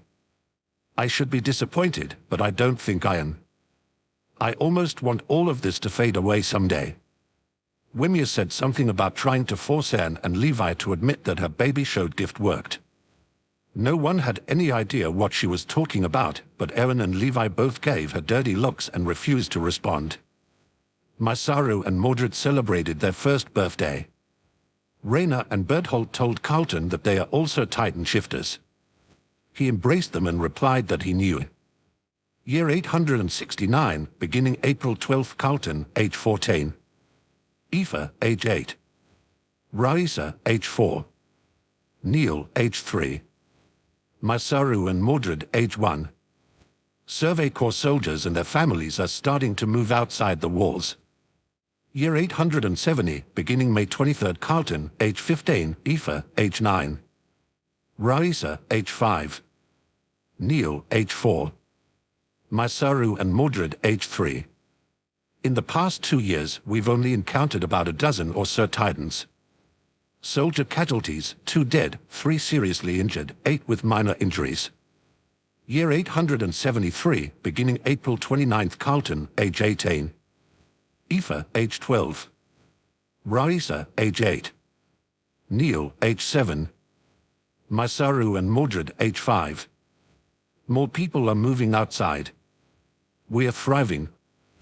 I don't know how it's happening, but there are so few Titans out here. What is going on? I'm getting bad at updating this notebook. Ilse Lengnar would be disappointed. Year 878, beginning October 13th. Carlton, age 23. Aoife, age 18. Raisa, age 14. Neil, age 13. Masaru and Mordred, age 11. Carlton and Aoife went out on their first date. Dear God, the world is beautiful. A shrill wail rang out throughout the house. Your turn. A man laughed and pushed the bedsheets off himself. I know, he said, an exhausted smile on his face. You make it very clear every time it's my turn. His wife grinned, her eyes still closed. Get to it before Wimia screams at us from across the village again. The man laughed again and stood, heading across the hall towards the nursery. Here, I don't think I'm the one who got to her first. He opened the door to the nursery and smiled gently at the scene. Hey, Pop. Levi looked up at his son, bouncing a crying baby in his arms. He quickly shifted his gaze away from Carlton, instead focusing on comforting the little girl. I heard her cry and... Carlton nodded. I know, thanks, Pop. Give her here. He reached out and Levi gently passed him the infant. She immediately clung to her daddy's nightshirt, still sobbing and occasionally letting out little screams. Levi shook his head. No doubt she's Eren's grandkid. She has his overly healthy lungs. I dunno, Carlton said as he sat in the nursery's rocking chair, the very same rocking chair that had once been in his nursery. Have you heard how loud Sasha and Connie can be? For all we know, she got those lungs from Aoife's side of the family. He slowly started to rock back and forth while rubbing the little girl's back. Her cries began to calm, but she still clung to him as if her life depended on it. Levi leaned back against the wall. She got that from you, the clinginess. And there's no way in hell she's hungry or wants to play or needs her diaper changed right now. She's tired as all hell, but she's also lonely. That's also you. Carlton sighed, still smiling tiredly. Come on, I wasn't that bad. Levi shook his head. No, you weren't. We loved every single moment of it. He sighed quietly and, seeing that his son had the situation under control, headed back towards his and Eren's room, only Eren wasn't there. Levi looked out the window and then headed outside, walking down the beach until he reached his husband. Hey. Hey, Eren replied as Levi sat down next to him. Sorry, the baby woke me up, but I guess there isn't much point trying to sleep tonight, huh? She's having none of that. He looked back out at the ocean and sighed. So I thought I'd come out here. Levi nodded, also looking out at the water. It really is beautiful, isn't it? Eren nodded again. I just love looking at it. They sat in a peaceful quiet for a few minutes, watching the waves lick the shoreline and listening to them crash. The moon was full that night, so it illuminated the calm waters and the soft sand just enough for Eren and Levi to see each other clearly. Eventually, the shoulder rested his head on his husband's shoulder. Getting the hint, Eren wrapped his arm around Levi and the two snuggled up on the beach. I hope she went back to sleep, Levi murmured. Eren smiled. Unfortunately, not every baby comes with a rocking chair-triggered mute button. Heh, yeah, we lucked out on that one. She usually falls asleep with that lullaby there. Levi smiled slightly. Lullaby and good night, go to sleep, little baby, now we love you more each day while you sleep and while you play. The day is done, so take a break, we'll be here when you wake. It's time to fall asleep by any means. You have to catch the unicorn to your dreams, run through a rose garden and smell the flowers, take your time and sleep for hours, fly through the stars up in the sky on the wings of freedom. You'll go up there and fly, tomorrow we'll go out and play in the sun. The Titans are gone so we can. Have fun, lullaby and good night, go to sleep, little baby. Eren hugged Levi a little bit closer. That was beautiful. But Levi wasn't thinking about his sinning skills. I blinked and he grew up. Eren frowned at the glumness in his husband's voice. He looked down and, sure enough, Levi's eyes were sad as he kept staring forward. Eren hesitated for a moment but then leaned down and kissed the top of Levi's head. Just because he grew up doesn't mean he's not our son anymore. Levi let out a short sigh and then nodded. Connie was right, he broke my heart, but he did it in the best way. Our baby isn't a baby anymore, but he'll always be our baby. He'll always be that precious baby boy. Eren nodded and gave his husband another kiss before turning his attention back to the ocean. They continued to sit in silence for a few more minutes until Eren spoke up again. Hey, Levi. If we could live again, what kind of life would you want to live? Levi cocked an eyebrow. The hell kind of question is that? Suddenly they heard footsteps behind them. They turned and there stood Carlton, smiling tiredly with a shrug. Next time it's Aoife's turn, so I thought I'd come out here. Levi immediately broke away from Eren and pat the empty space between them.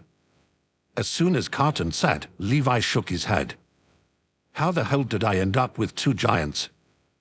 I have a 6 feet 5 inches husband and a 6 feet 2 inches son.